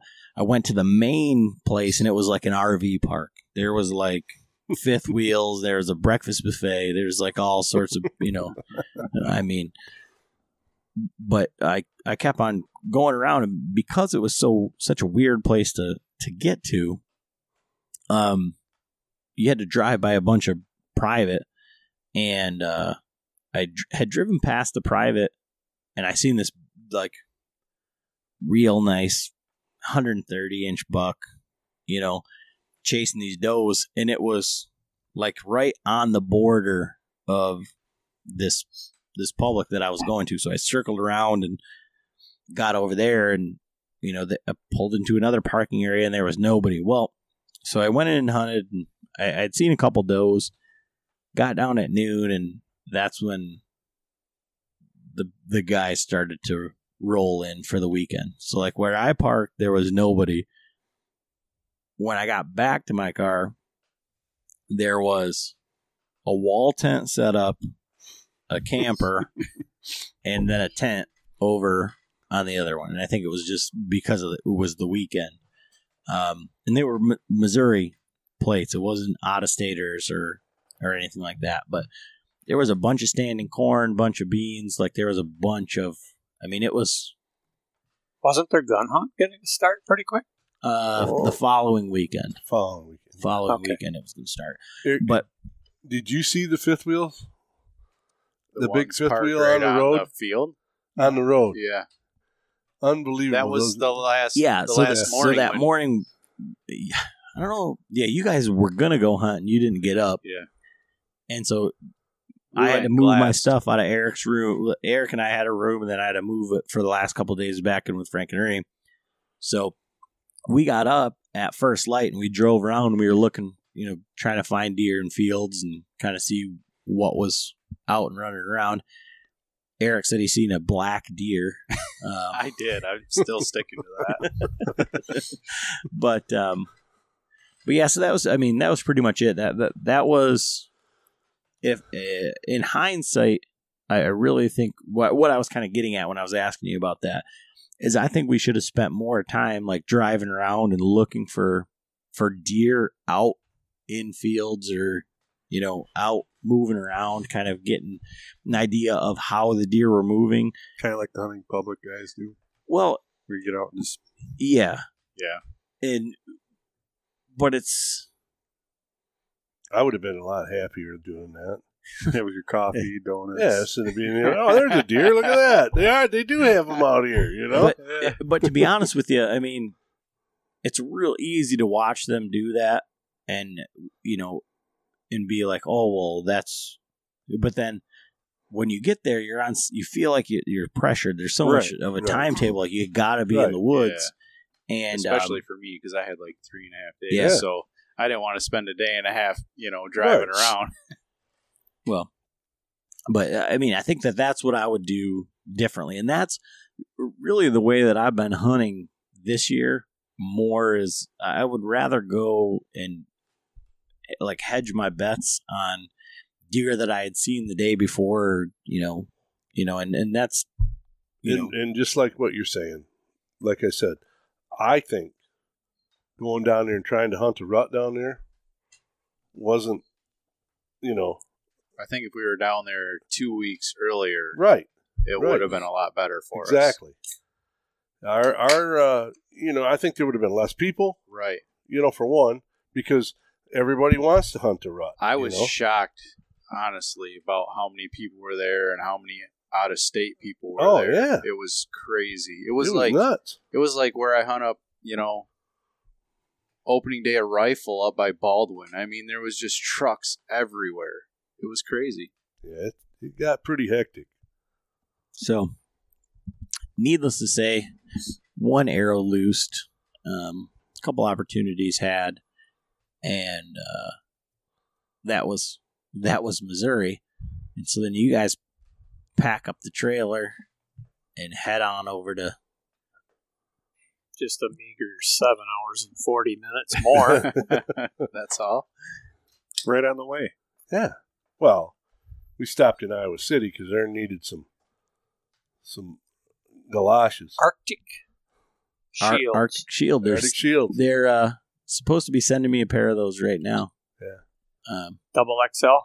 I told them I had size 12 boots. So. Well, you want the biggest one they make, dude. Well, they size these for boots, not 1,200, 1,600 gram rubber hunting boots. So they're sized for a hiking boot. For like a leather boot. Oh, okay. I've got XLs, and they would not even come close to going on my 1,600s. I could get them on my 1,200s, my rubber. One zipped up, and one almost zipped up in the back. But it saved the bacon there. And explained why 1 degree that one why morning. you needed them. Yeah, you had cold front toe warmers, and he had all kinds of stuff going on, man, in there. Oh yeah, with them boots over and everything else, and it was still cold. And you were just out there in your long johns? Yeah, I was like, no, he was bundled up. Are you crazy? But I did find out one thing. I mean, he's basically calling you a pussy, Aaron. I got a dry plus suit. The bottoms in the pullover, and I wore that for 2 days out there. And I'll tell you what, he was damn happy he brought him. Oh man, I was so happy. That thing was so warm. I ain't gonna lie to you, it was cold. The wind was 15 out of the north that morning. I had my spider bibs on the one day. It was 1 degree when we woke up. And I took them off, and we went back at noon. I took them off, and I said, I can't wear these, man. I was rubbing hand warmers, the mega hand warmers on my legs on the outside, trying to keep them warm, And I said, I'm going to pull the other gear out. And I pulled that stuff out, man. I was so happy. Man, I said, was that the Cabela's Dry Plus? Yeah. I couldn't even hardly pull my bow. It was that cold that morning. I said, I got to try. Oh, man. Got her back. I did her 3 times. You thought your bow was creaking, but it was your shoulder? It was my shoulder. It had to be. Yeah, that was horrible for, I don't know, day and a half? Almost, yeah. It was a good day and a half, almost 2 full days. It was real bitter. Coldest I've ever hunted, as far as. And the thing about that area up there, 1 degree. If you're on top of those knobs and stuff, the wind just comes. There's nothing to stop. Nothing to slow it. 2 other dudes in camp had body heater suits. They said otherwise we couldn't have been there. We wouldn't have, and you should have seen how they geared up before they went out there, and then they're taking heater bodysuits out there, sitting up there in the tree. All right, so the outfitter hunt, right? Mm-hmm. It's supposed to be easy. It's a sure thing. It's no problem. All these guys pay all this money. They kill all these big bucks, but they paid for them and all this. So, well, that couldn't be farther from the truth. Well, I mean, you know what I mean? Enlighten us, because I think that's the perception. And, you guys are regular guys. You're paying. Let's go back to Illinois. I don't know, 7-8 years ago. Yeah, we did that one. A bunch of us went down there. I asked the guy, I said, what is your success rate? He says, about 25%. I went, wow. So that was success rate, is what he's saying. And that's about what we've seen down there. That was in Illinois. Roughly. Okay. I called this Greg Fine after Frank told me what he wanted to do, and I said, okay, sounds good. I said, Greg, what's your success rate? He says, well, I have about a 75% opportunity rate with the bow hunters. But he says not everybody can shoot, hits them, or like for example, the other two fellows that were with us, one guy shot a very, very heavy 8, scored 120, 125. The other guy shot a 10 with a Tacticam, but he hit, I think he missed all the ribs. Yeah. And then you could see it. It had a really good picture. They never found that deer. But he killed the deer, basically, right? Mm-hmm. He's done. That's his first buck. So down there, is it you draw blood, you're done? No, according with Greg, he says he's got to weigh the situation. He said, if you wing him, you tell me, man, I hit him in the foot. I hit him in here. But the beauty of that Tacticam, he said, was I knew where he hit him. Yeah, he hit him in the back. He said he hit him in the ribs. The back of the rib. Back of the ribs. No. Center punch in the gut. Yeah. So they don't have, so they never found him. They didn't. No. They looked, and there was a situation there where he was hunting kind of on the borderline of the ranch property. Near another property. And it could have went on the other land. And they didn't have permission to, So Greg went on his own behalf. Right. And went in to further check. They never found anything. He never found a good blood or anything. Dog tracking opportunity. Mm-hmm. Unless you hit the private. And then, the problem is with this particular private guy, they've got some issues going right now on property lines. But I think they ironed them out by the time we left. Well, anyways, all 4 guys in camp, we all got shots. And so Greg just, when it was over, he just said, 100% this week, opportunity. And I said, talking to Frank on the way home, I said, that's all you can ask for. You couldn't, hey, I admit, whatever reason I missed that buck. Well, we haven't got that far yet. But I'm just telling you, whatever reason that I missed, that was exactly what I went out there for. And it would have been a deer of a lifetime, for me. It was. And I see it. But I don't know. I couldn't have changed anything, you know what I mean? It is what it is. If you get an opportunity. Oh, yeah, that's all I want. That's all I wanted. You can really ask for, right? I mean, I was. It happens so fast out there, don't it? Yeah, well, same here in a way, but I mean, you're texting or daydreaming or whatever, sometimes you're out there a long time. 10 seconds later, it's over, and you're wondering, did that just really happen? Yeah. On a situation like what Frank went through. I mean, it all happens, the deer's gone, and you're going, holy shit. I just seen a monster. All right, so you guys got out there. It was cold. Well, super cold. Right away. Well, it wasn't, it came in on us. Day 2 and 3. Yeah. So you're out there your first couple days. I'm just trying to truncate the story. You saw a couple bucks, nothing real good. Ernie, you saw one decent one. The one I seen from probably 80 yards or so could have been a shooter. It was a really large framed at 8. I seen 8, clear as day. Define shooter. Over 120. Okay. But without him being close enough, I don't know. An 8. Well, 120 is a nice 8. Yeah. So. And then I had another 8 when we were. Well, chronologically, we go out there, and the very first morning they're taking Frank and I out, and we run Frank over on this hillside, and he's getting in this pop-up line. And so I go out, and he's all up there, and we drove within 75, 80 yards of it, an old logging 2-track, right? Mm-hmm. Farmer's deal. Yeah. Which I go, I didn't think nothing of that, right?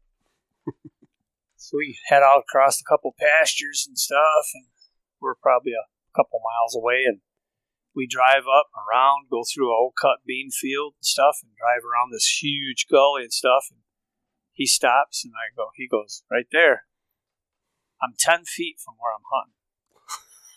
And I'm thinking to myself, him and I, especially later that night, well, I get in this thing. I'm going, wow. I've never hunted out of these tents except for turkeys. So, and the guy's leaving it with a truck right there. Yeah, and so off he goes, and I'm going, wow, I got bad vibes about this thing. What did we get ourselves into? I wasn't there 20 minutes. 2 big does, right in front of the tent, come right out like that. All it would take is they wouldn't follow, right? So I don't know. Yeah. Shit from Shinola where they're setting me in this open area, right? So we finished that first day, and Frank and I are kind of discussing it late at night. Second day was more the same, but that was cold. Then it got really cold, and he says, guys, we said, we're used to hunting out of tree stands. He says, man, I don't want to put you in a stand. It's going to be 1 degree in the morning. I said, okay. He said, that weather breaks, I'll take you up to the north. So we suffered it out one more day in those lines, and I did see a really good buck, but oddly enough, I know someone else is hunting there the week before, when you got candy wrappers and shit inside the tent. That buck come out up on that corner, stopped, turned, and just, bam, looked right at me.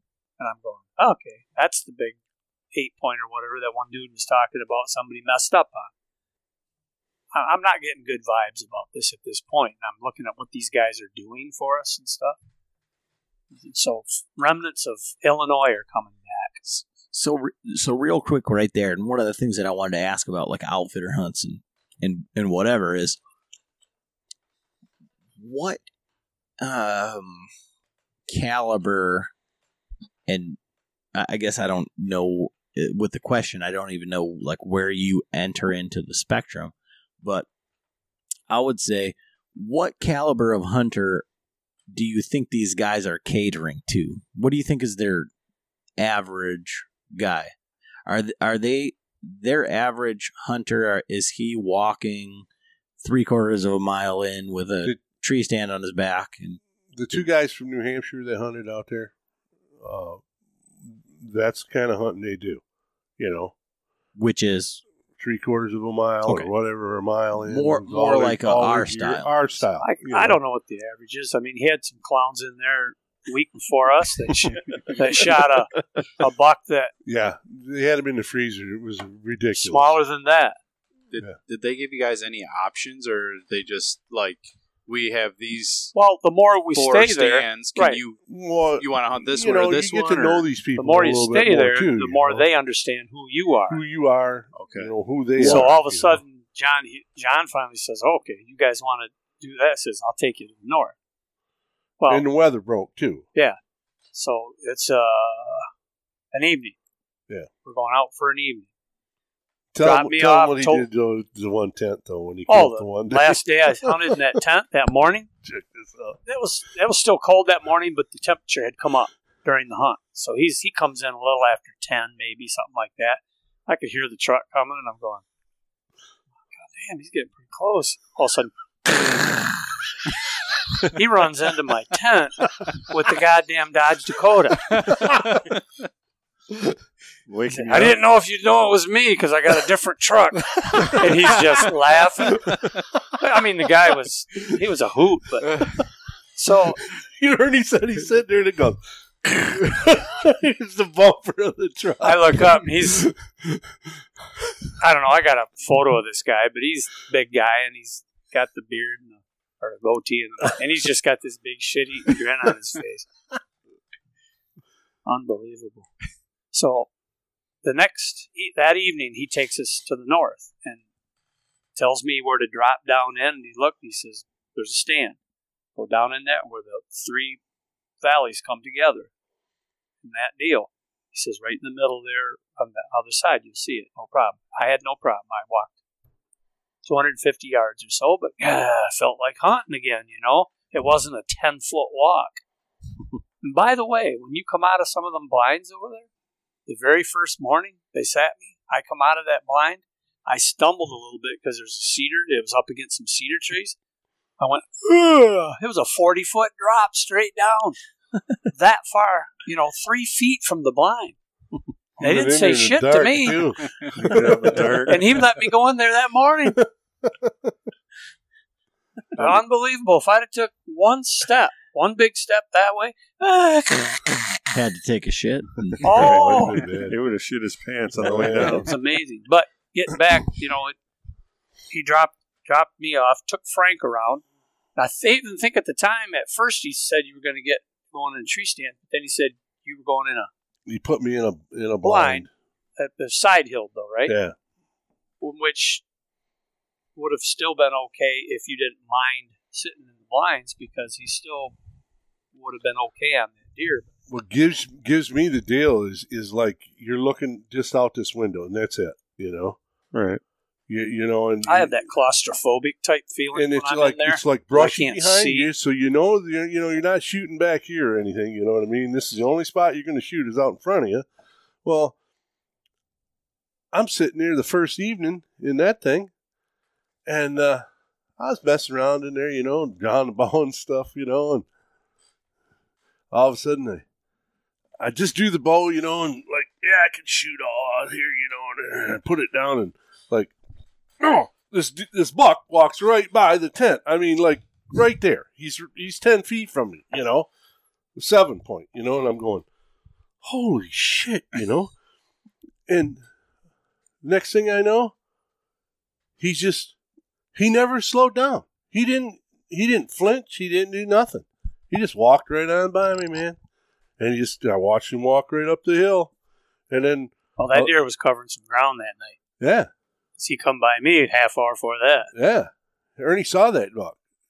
And he had texted me about He's a half mile from me completely over a pasture and stuff. So then I'm sitting in there and I'm thinking, wow, man, I can't see crap, and that deer was so close to me I couldn't believe it, So I kind of lean forward like this and I go to look out the window and there's a deer walking right towards me. I mean, he's probably 15 feet away, a button buck, and he just walks like right up towards the tent, and then I see, here comes these other does, they're coming running in there, and they're all out in front of me, and I'm going, this is nuts, and then they just leave, they just walk away, but I mean, they go around them tents, man, it's like, Well, they get them tents. They're brushed in. Oh yeah, I mean, but they're used to them. They do a good job. He does get a lot of people that they either don't want them in a tree or they don't want to be in a tree. So they have a lot of guys are shooting crossbows too, right? And so back to your tree. When you got up there,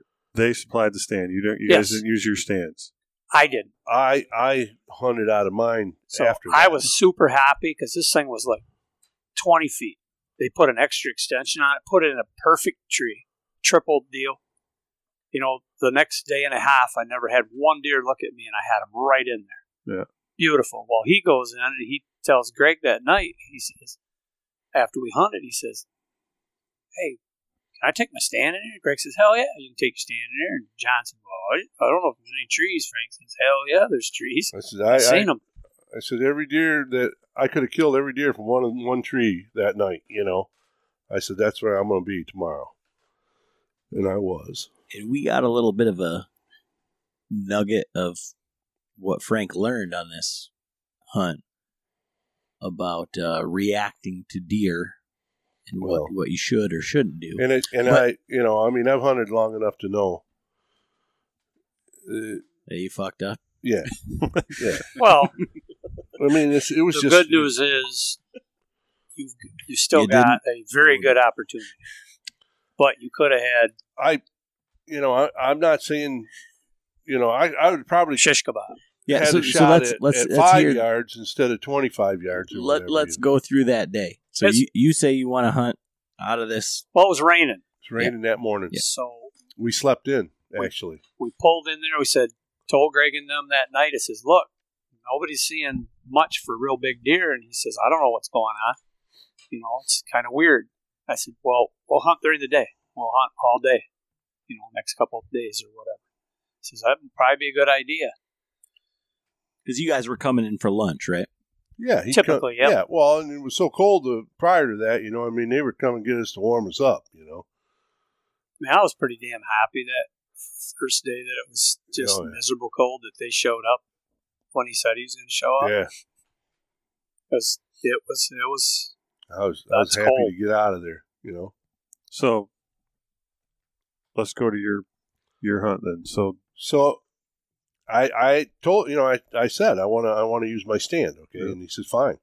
So we go in there to go in the next morning after the rain had stopped. Where we leave about 10 o'clock. Yeah, we started out about 10 o'clock. About 10 o'clock. Well, then we pulled the quad over there, and this is quite a ways away from where we were staying. And he says, we're going to have to park down the road here, and I'm going to take you guys in on the four-wheeler, Again, clay. Oh, my God. This is like... It's that medium brown ground. This clay is like unbelievable. Yeah. Okay? So Ernie gets on the four-wheeler with John first, and I see him take off down the road, and I'm going... Oh, my God. It was just stuff flying everywhere, dude, And, immediately I had to go, turn my bow straight up. Well, I'm not thinking about it, Getting hit with mud. He's gone for, I don't know, it takes him a half hour or whatever to get him in there, He comes back. I get out. I'm strapping my stand on the front of this four-wheeler, and there's clay all over it. There's clay everywhere. I get on, on the seat. It's a 2-up, He gets on in front of me. We take off, and I'm cradling my bow, like this. And we didn't go 50 feet, man, and there are wads of shit like golf balls hitting it's just sticking. Right in your cams? Oh, cams, it's the strings, and I'm going, oh my God, my fletching, it was going like this, and I just grabbed the bow and I turned it up like this, and I'm going, holy shit, and finally, it was like, we had to go a long ways to get to where I was going. Over 2 miles. Yeah, and it was all down this one nasty-ass road, man. We get down there, and there is wads of shit all over me and all over my bow and my stand, and I'm going, this sucks, So I grab my stand, and he says, I'll be back dark, pick you up. Okay, Johnny. I go down in there, hook the stand on my tree and everything, got everything straightened around, tried to clean my bow off a little bit, put a scent bomb out, and went up the tree. Well, and then I'm up the tree for just a little while, I don't know, half hour, I guess. Yeah. And I texted Ernie. I said, all right, MF. I said, something about yeah. I'm hunting now, motherfucker. I says, like that, I says, back to normal. I could feel it, you know what I mean? I was in my stand, and I could see everywhere, And so I'm sitting there, and I just texted him that, And I look over, just like where we came in, and we're there, out of this draw, like. here comes this little deer, you know. I'm watching him, you know, and I'm thinking, all by himself. Huh. Button buck, you know. Just comes in. So I thought, I don't see nothing behind him, you know, so I'm not going to get up, you know. Bad mistake. Bad mistake. Don't ever do this to yourself. Always get ready. That deer came in, got downwind of that bomb and stopped. And he's standing there. And I'm watching him, you know, and it was just like a time warp almost, you know. He's just standing there, you know, looking around. And you can see him smelling. And all of a sudden, he went to alert. And ears, you know, everything was out. And he's looking past me this way. And I'm going, oh, man, I know I did it. I did it to myself. I don't know what's coming, but I know this is going to be bad. And you couldn't hear nothing because everything was wet in there, you know. And I'm sitting up in that tree, and I'm thinking, and he's getting more excited, you know, as the seconds are ticking off, you know. And I'm going, oh God, you know, I didn't know what to think, you know. And all of a sudden, I just kind of looked over my left shoulder like this, and right underneath me, this sumbitch walks. So where's your bow? Do you have it hanging, or is it It's on hooked to your my stand? upper part of my stand. I got a bow hanger on the stand itself. So you grab it. Huh? Oh, yeah. I can grab it, but I don't want to move. You know what I'm saying? Yeah. I don't want to move because I don't know where, you know, what's what else going is on. there? And when I looked down, I just about shit, you know.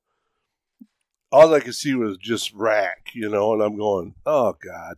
I said, I'm done. I'm done right now. I'm not even going to get up, and I'm done. And he walks out about 5 yards broadside, and there ain't nothing. Not a stick, twig, grass, nothing in between me and him. Just And there. I'm looking at him, and I ain't even got my hand on my bow yet, you know. Man. And he stops to smell that bomb. He smells it then. And I'm going, oh my God. And he you can see him, he was like this, and then all of a sudden he goes, he looked right at me, you know, and I'm going, oh, this is it. He's gone, you know. Michigan, you know, that deer would have been like, see ya. Did you have any branches or anything by you? Any cover at all? Or were you not much behind me, you know. No, I was like in a... Because you're in a pole tree. Pole tree, pretty much, you know. But he goes... It did have a split. He goes up a ways. But that was above... The split was actually above me then, you know, until I stood up, you know. But... And he turns and he, like, takes a couple more steps, you know, towards that little deer. And then you see him, smells the bomb again, you know, like, you know, and he turns and looks right back at me again, you know. And I'm going, what the hell's going on here, you know? And then he turns and he puts his head down like, you know how when they're going to chase a doe? And he goes after that little deer. And I thought, that's it, dude. I grabbed my bow bin and I stood up. I got that thing out there and I started turning on the stand. And I got all this clay and shit on my boots, you know. And as I'm turning, this shit's hitting the ground underneath there. Oh, no. And he just goes around the cedar tree, you know, and he's standing over there looking. And I'm going, oh, shit, you know. I know he's gone now, you know. But I said, I'm getting ready anyway. So I just turned, you know. I turned the rest of the way, had the release on there, you know, got it tight. You know, I'm going to make my shot if I get the chance. And he stood over there for a second, and I thought, ain't no way he's coming back. And he turns and walks right back in. And I thought he was 25, you know. Drew back. He never even knew I was there. Like, you know what I mean? It was nothing. I drew back. I put the pin right behind the front leg. And might have held a little low. I don't know. You know, thinking maybe he'll drop. But the only thing I can think of is I peeked. When I shot. I peeked, you know, when I shot. I think I looked for the arrow. Yep. Because the lighted knock went right under his heart. Like thud. And that was it. So did you like, I mean, when you were sitting up in the tree, when you first got up there, did you range like that cedar? Did you pick out ranges around? I think I did do just a little bit of ranging, but when Big Bones Jones walked in, you forgot all about that, right? Well, and I wouldn't have had time to range him, actually, I don't think. Right, but that's what I meant, though. I mean, but I thought I ranged a couple things, you know what I mean? I mean, I was just happy to be in a tree stand, you know what I mean? And I don't know. It was just, hey, I missed him, but I missed the biggest deer of my life, So bar none. So Ernie's talking about like, respectable deer shooters like 120. What are we talking here? I could see 6 on the right side for sure. And it looked like a picket fence, big, high picket fence. And then there was like a deal like my thumb sticking off one of them, like the back tine. Sticker. Huh? Had a sticker. Yeah. And just big, huge, So compared to like Adams, Ohio buck. Bigger. And Adams is a 150. And I said, he was this fucking wide. It's the biggest deer I've ever seen. This deer, he might not have been, width-wise, but mass and length of tines, and the way it was just a bushel basket of horns. That's all it was. Add up all the bucks in the pole barn together. Still not there. Not there. No. And then, I was talking to the guide about this, and I kind of explained what Frank said. And the guide looked at me, John says, 160 to 170. And he said if it had stickers, it's probably 5.5 years old. Well, so, that's what come out of his mouth, just like that. It was just he said, they're here. It was just a giant buck. And it happened so fast, you know what I mean? Maybe. But I'm just telling everybody right now, any of the listeners, believe me, and if be ready all the time, because that's hard. Look at some of the stuff that's happened to us just in these last 2 hunts. You know what I mean? I've made that mistake. You gotta be ready all the time, because if I'd have stood up, I know I'd have got that shot. I'd have got that shot. I think we need my son Jet had that same thing happen when I killed the doe back up in, what was it, the end of, right before gun season started. He was turning around facing the wrong way, and his bow was hanging up behind him. Well, Eric already killed a really nice buck this year, missed that one in Missouri, and then fucked up on one way bigger than that in the exact same spot. Because you can't criticize him for that. It was because of my canoe. I'm blaming Frank's for that. It's your fault, Frank. But now, I was 11:33 when I missed that buck, and you shot one at what? 120. 120. Yeah. So those deer were moving during the day. See. Right. Yeah. So you missed. Mm-hmm. You're laying in your tree crying, and then I felt like texting him to make sure he didn't have any real sharp objects with him, but I already knew he did. Well, one of them was duller. one less. And I'm going to tell you guys something right now. I'll tell you how these deer react to this. Where I shot that arrow, that button buck came back and could see my lighted knock, and he walked up and pushed on it with his nose. I just shot that arrow. You know what I mean? I had it in my hand. Do you look like Rudolph? I swear to God. He's going. His are green. Oh. He's going like this. And he's smelling it. And then he walked away. And he comes over here and lays down. He laid down for half an hour. Well, he was just happy he didn't get his ass kicked. Then you know what he does? Deer. Then you know, now, check this out. Then he gets up. He comes over and he smells the scent bomb again. Looks over there. Goes over to the arrow again, and he smells it again. And then he goes over here and lays down. He's like, I really like this guy. I couldn't believe it. He scared off old Big Bones Jones, and even if he wanted to shoot me, he'd probably miss. And there's some stank in the air. He's like, I'm safe right here. Yeah, I think I'm good here. If he missed something that big, how's he going to hit me? Wow. He's just teasing you, like, It was crazy though. I mean, I'd never seen anything like that before. That deer, and he didn't even care. You know, he didn't even care. He went around behind me, laid down. You know, and he goes, and I had a bit of a respiratory problem then. You know, I was really congested. Yeah, you were fighting it in Missouri too. And the second time he laid down, he was over there. I mean, he's 25, 30 yards. I don't know. And he'd been laying there for a while, and I'm going, man, I'm gonna choke up here, you know. So I took my neck gaiter off, put it up there with my hanky, and tried to get my coat up there, you know. And I'm gonna clear my throat, you know. And I go, huh, like that, you know. And he goes, looks around, nothing, you know. So that was your morning hunt. So then, or that afternoon, I mean, right. You know. So you midday, yeah, midday. Yeah, I don't know. We got out there. I had to get out there a hair before you did, so it must have been. I was out there by 11:45, maybe. Yeah. Well, when we put up this podcast and we put up the pictures, I'll put up the screenshot if it's still available of Frank's text string. Because it's like, in the tree, I'm fucking hunting. Just missed a giant. Like, hang in there, buddy. Hey, and then I'll send them to you.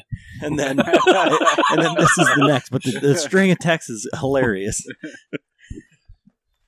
Well, I wasn't in there long. I mean, I was damn happy to be back in a familiar hunting situation. Yeah, up off the ground 20 feet, that type of thing. And it was literally, no bullshit, this place was tore up. I've never seen so much activity for being scraped up and stuff. I even took a photo of it from the stand with the snow on the ground. And there was more there than I ever thought, because when I got down, after everything went down, I went down and walked around, and there was literally, went down. There was more. They're everywhere. The rub, and it's just amazing. R.H. Ernie. Yeah.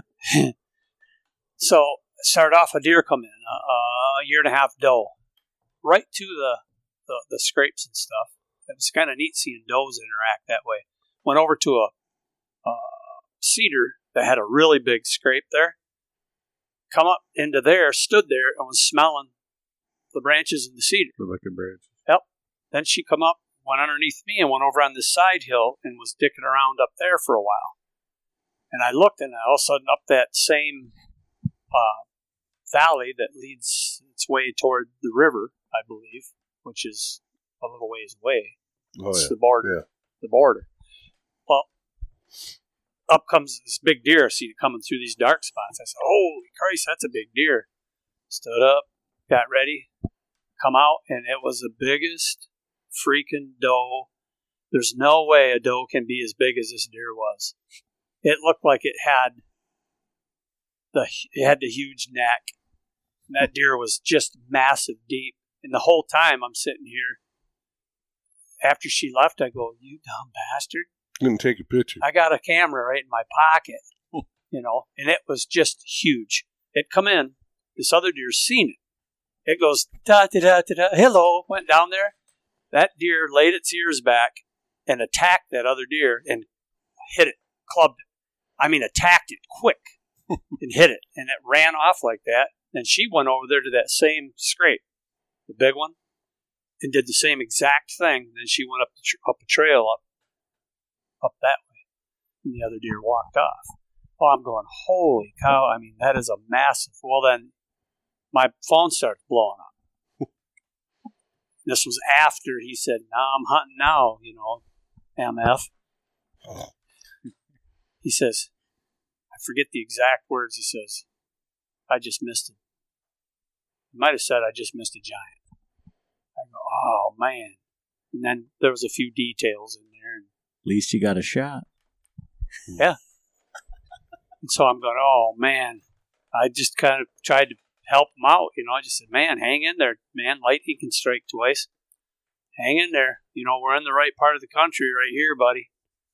So I know how he's feeling. It's a very lonely, sick feeling when you have that opportunity like that. Well, that happened to you in Ohio, right? It did, yeah. Yep. I got the arrow off, hit a stick not far from the tree, and the arrow went like that. That was a very nice deer. We were texting, and I was about to text Frank again, and I was reaching in my pocket for the phone, and I just kind of always like to look really good when I'm dicking around, not doing something I shouldn't be doing. And off this side hill, here, I'll just see it bang. Here he's coming. Boom, boom, just walking. I'm going, oh, Jesus. I pulled my hand out, worked when I had the chances, worked my hand up on the bow, on the hanger, couldn't stand up, which I just hate sitting down unless I'm in a special, more stand that's got a high seat or something. I didn't have a choice. And by the time he got, and this was 21 yards to the real big scrape area right out here with the rubs and stuff. Hit a couple big trees. I yanked it, bang back, got the pin down in there, took a quick look at my limb to make sure it cleared the edge of that seat thing I was sitting on. And by then it was like, he's standing there. I'm going, okay, this is it. So I'm kind of trying to get down. I took another peek like that down there, and boom, bow goes off. Whack! Down the deer goes, and the first thing I go is, man, terrible shot. And then I went, oh, man, great shot. Spined him? Yeah. Hit him right behind the shoulder.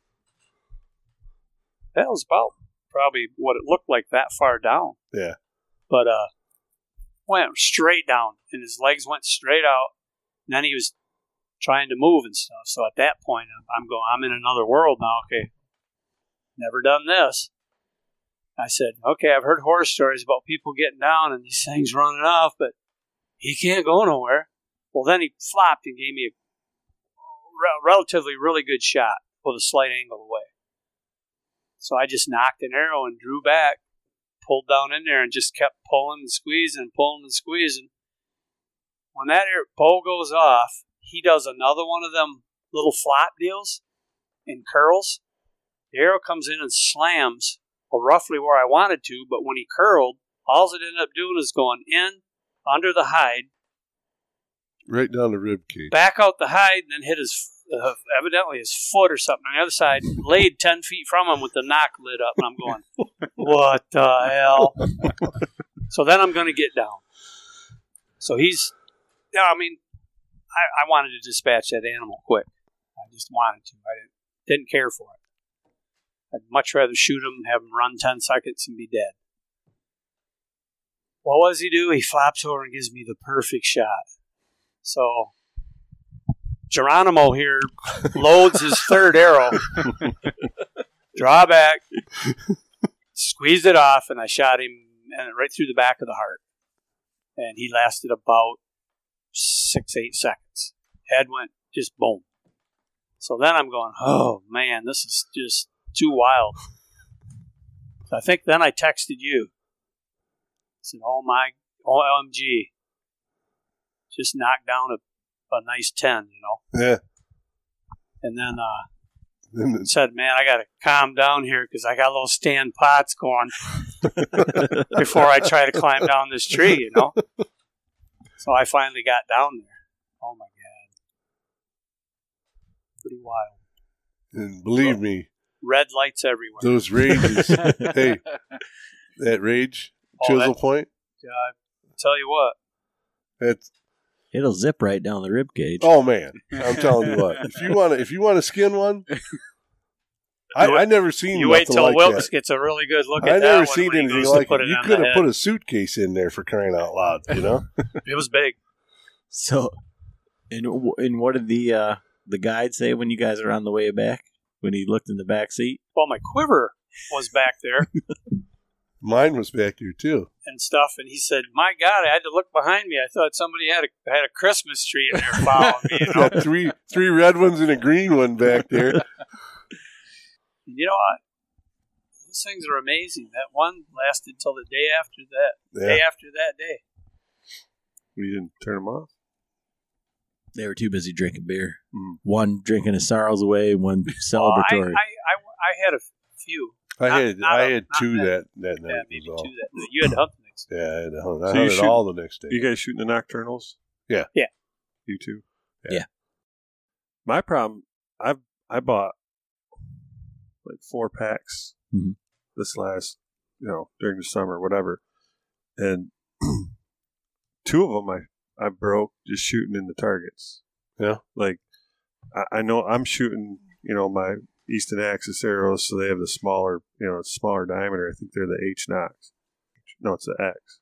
But anyway, they break right where the ferrule meets the shaft.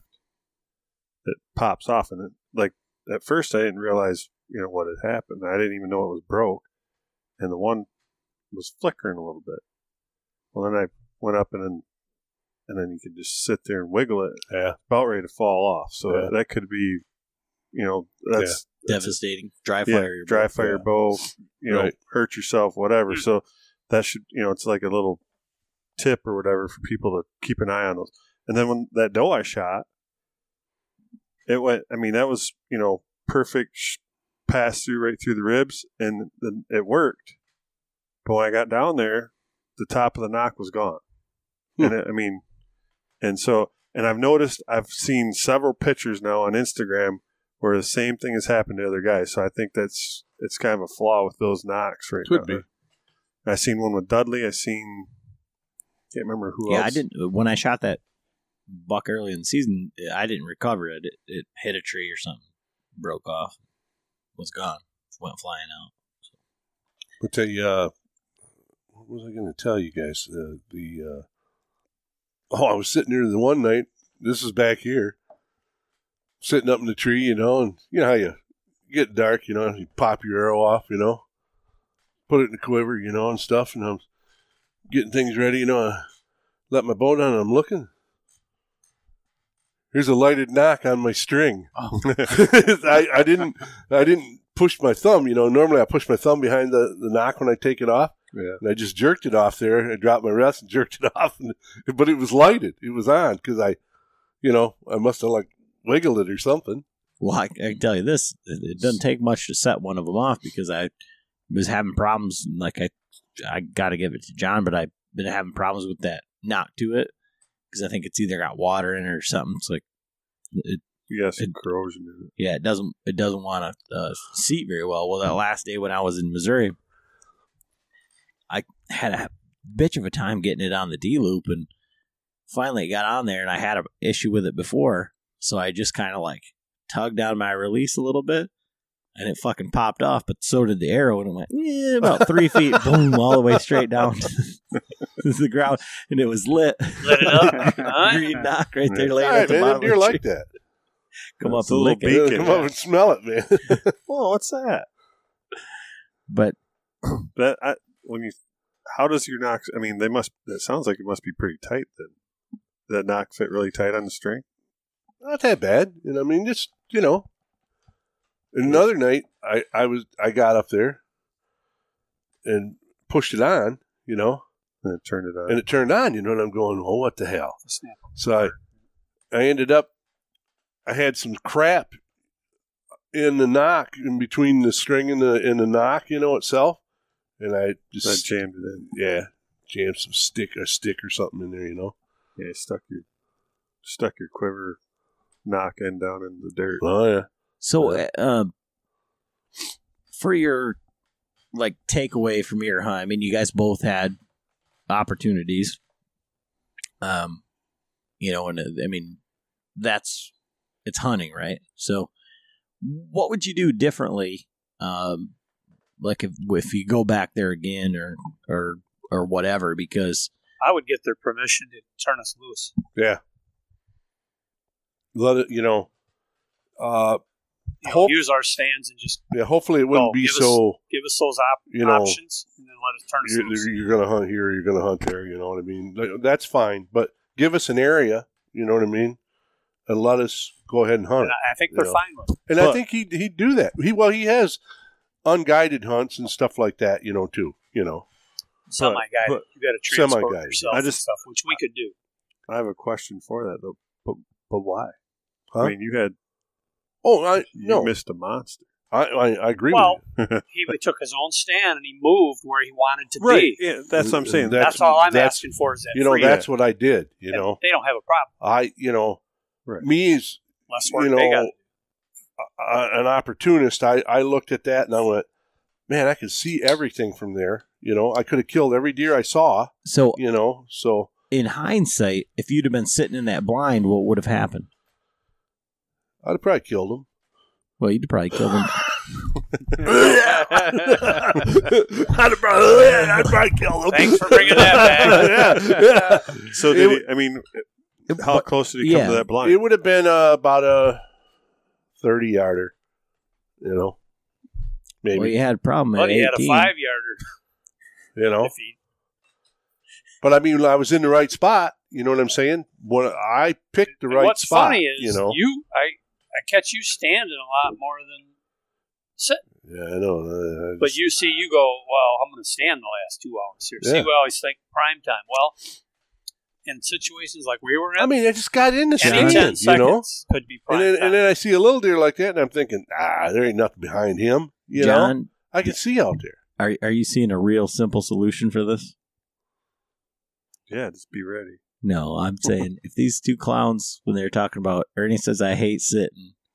And he's saying, Get your ass in the saddle. if you were in a saddle, Right. it would have been, I mean, Well, it sounds so like cliche, I feel like, in this day and age because of like the hype and all that stuff, but like, you're always fucking ready. I mean, there's not a. well, you're not exactly always ready. Sometimes your bow could be on the ground and stuff. Well, Yeah. I mean, Or your camera isn't your mounted. camera isn't quite right. You like know, we're saying, it just your takes 10 finger's seconds. not in the right nostril. You know, if that would have been the buck that you missed, I'd have definitely flung an arrow at him. I'm not saying I'd have killed him because, I mean, I think that does like a disservice to the animal because like that deer was there for,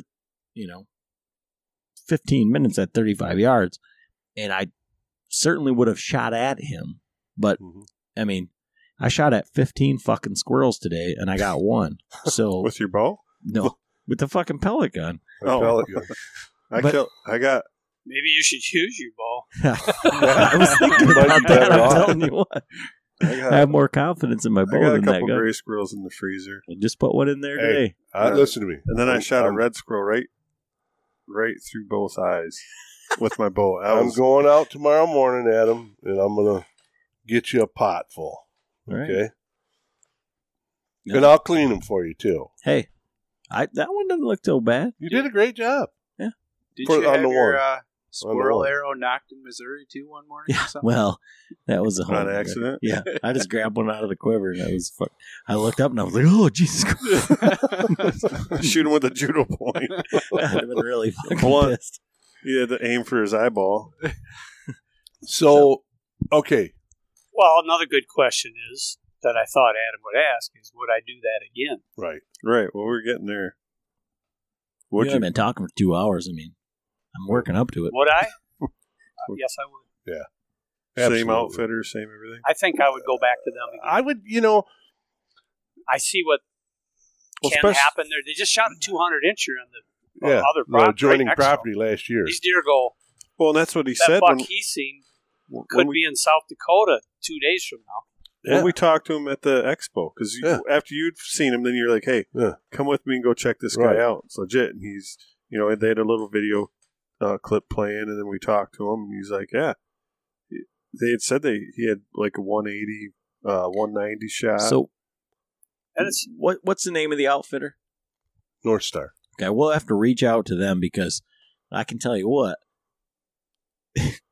This is the guy that you want sitting in your booth. You have like a little cooler of bush light underneath it, and he'll sit at your booth at the fucking the expo. The bush lattes. But, then you can go get an artist rendition of the deer you shot. yeah. This is what Shot at. Shot at. This is what it's could have imprinted. been. It's imprinted in the back of my brain right now. You could do an Or need a artist. sketch artist come in, and do a We go down wanted. go down to the county jail, see if we can get something The drawn up. bandit. But yeah, I would definitely do it again. So again, so when you go back there, so you go back there, that's what you want though. You want to just tell them to let you do your own thing. But if you were to take a quad, say, hey, don't bump my tree in with my trailer, with the Dakota. Right. Yeah. If you were to take a quad with your 4-wheeler, you could do the semi-guided hunt. Because he would just tell you, well, they'll show you where to go. You know, he said they don't have to transport you. Right. So this, as long as you're not, I mean, especially now that they know you guys, right? Yep. You have rapport. They don't want just some clowns coming out there and just running all over their property and fucking shit up for the next guy. But here's the thing. There and there, that's where you've got to be. You know, right. If you're looking at the guided hunt was 25. Mm-hmm. The semi-guided was like 22. You know? If pay for the guide. Pay for the guide. Bring your quad. Pay for the guide. Bring your tree stand. You could probably use his quad, you know? Or your saddle. That's what I'm saying. Right. We had our own gear, you know? He had no problem with me using my gear. He didn't care. Absolutely. You know? That spot down there, you know, where they put us, you know, I knew it was, you know, good-looking deal, you know? But I just wanted to be in I didn't want to be in that tent, you know what I mean? Right. I don't like, you know, that kind of stuff, you know? Well, mine's flat anyways out back now. So I don't have to worry about that. While you guys were sitting out there in Missouri, I was sitting in the tent out back. Right. And, you know. You got the same feeling of like you couldn't see where they were coming from. Yeah, I couldn't see it. I mean, that first morning I was sitting there, and it was just, that was Halloween morning. It was the day you guys left. Yeah. And it was just like sleet and snow and just nasty ass. Well, I was glad I was in the tent. Yeah. But it's just swirling. And so in this tent, I'm 6'3". I can stand up and stretch and not even come close to touching the top. This thing is, you know, huge. And the window's huge. And I had it fully zipped down. And I'm completely fully dressed black. I got my face painted black. And I had each side window just zipped a little bit so I could see out. But I had to lean forward a little bit just to look. So I'm sitting there, and I'm not, I mean, I know better than fast moving. I'm just slowly moving. You know, I'm looking to the south out the left window there, and just kind of come back, and I turn my head to the right, and bam! There's this little 6-point, just outside his ears, you know, nice little buck, but he's like 14 yards, and he's looking at me, and both of our eyes are just like, you know, like golf balls. He's like, what the fuck is that thing, you know?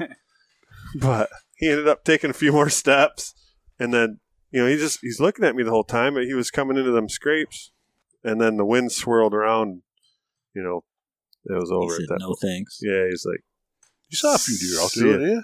Yeah, so hunted that morning, didn't hunt that evening.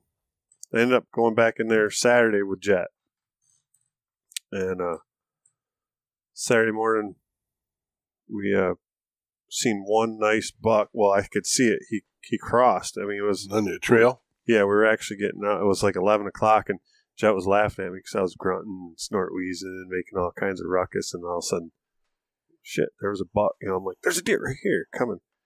And he was like, he had got caught out late, and he was moving back up towards the north, but I could see horns. I couldn't tell. He was definitely he was a bigger bodied deer, really dark gray. That little 6-point was like light brown, almost like he still had a summer coat on. Yeah. Little body, younger buck, but the other one was definitely more of a mature deer. But he just probably one of the ones that making them bigger rubs. Though. Yeah, because there's some nice rubs out there. Then we ended up sitting out there all day Saturday. We didn't see anything in the evening. Sunday morning, of course, Jet's like, I'm sleeping in, Dad. So I get out there, and I didn't see anything for the first couple hours. Hit the grunt tube. All of a sudden, from the southwest, all of a sudden I hear something coming. Look, here comes the little doe. And she comes right in. I got her on film. She comes right in, you know, and she's looking for that grunt. Like, you know, that was kind of odd. Young doe come in. She ended up coming right up in and circling around, and then just kind of wandered off. But But yeah, you saw them big does out there too, didn't you? The two big ones with the four together, didn't you? No. I thought you said you did. No, I think Adam's seen the. Oh, yeah, maybe I seen did. 4. Yeah. Yeah, that was Adam. Yeah.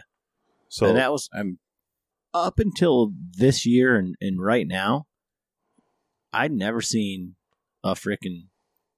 I've seen 2 deer out there. I killed one, and you were talking about the can calls. I know Ernie had can called one in back there, but I seen this deer like cruising by, and I can called him to the base of the tree, and I shot him at 6 yards. And there was another one right between the shoulder blades, and he didn't go. I didn't find one drop of blood, but I seen where he died, and just went over there and got him. And then Frank and I, like 15 years ago, sat on the ridge and had one doe like squeak by. It was muzzleloader season, wasn't it? It was snowy. Yeah, we had snow on the ground. I had a gun, I know that.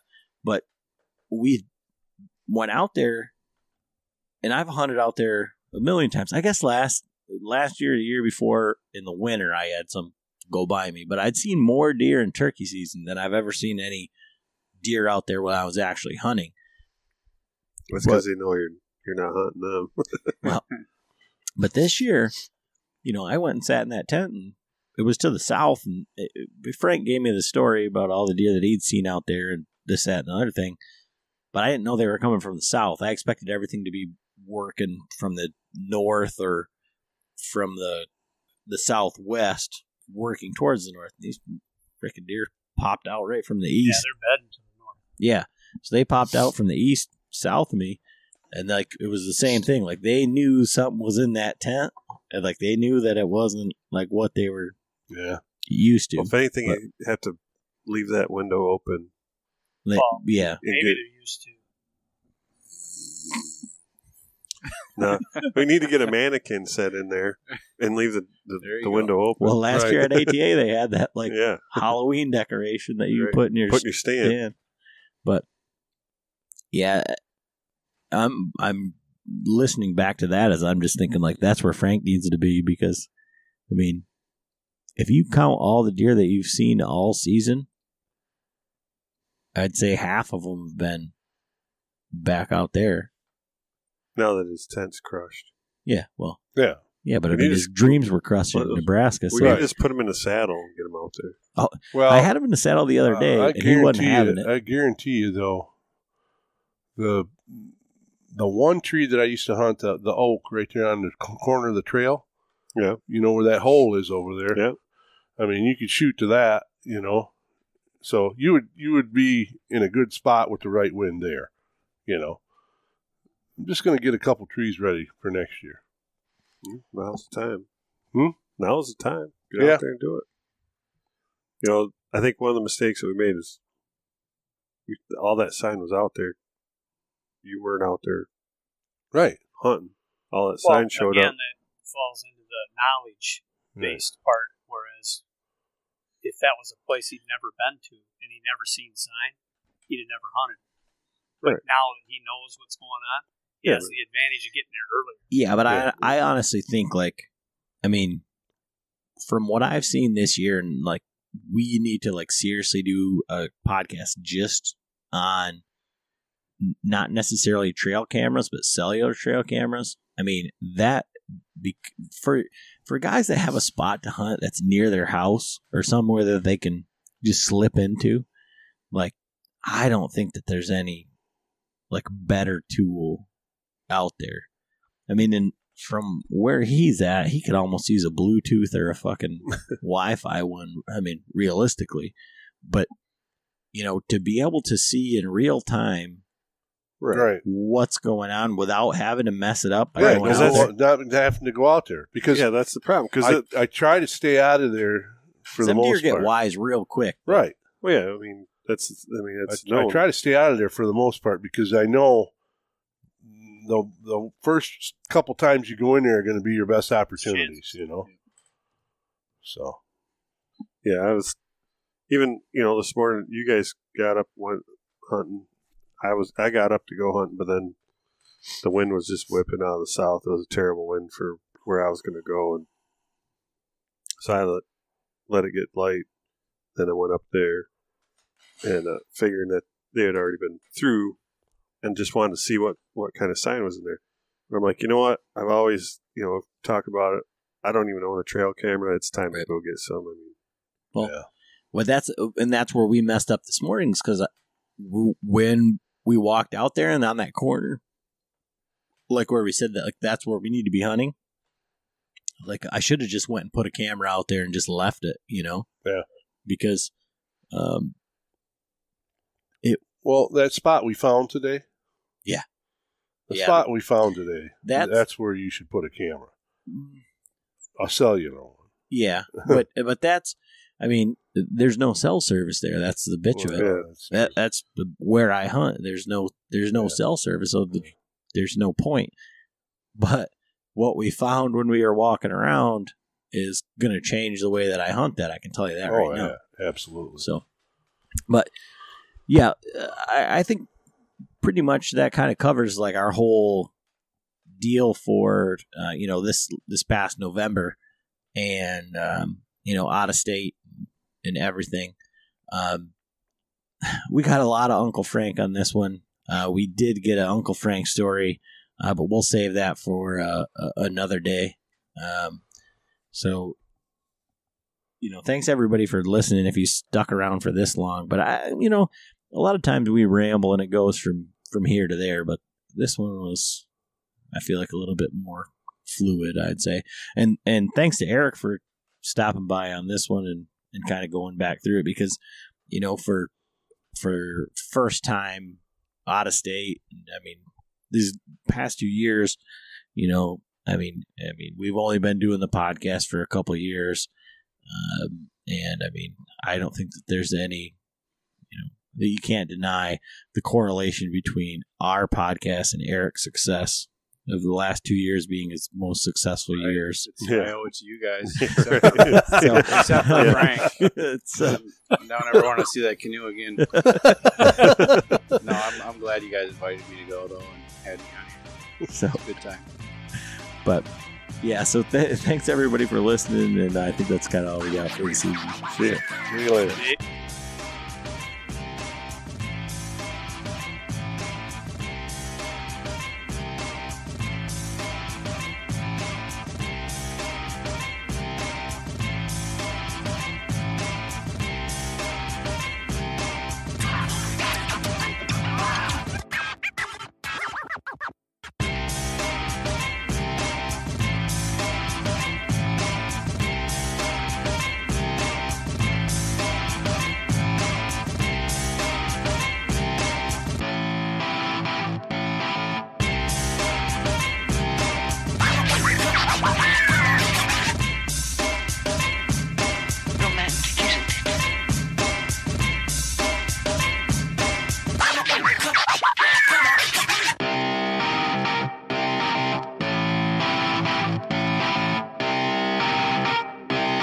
Shut up and sit down.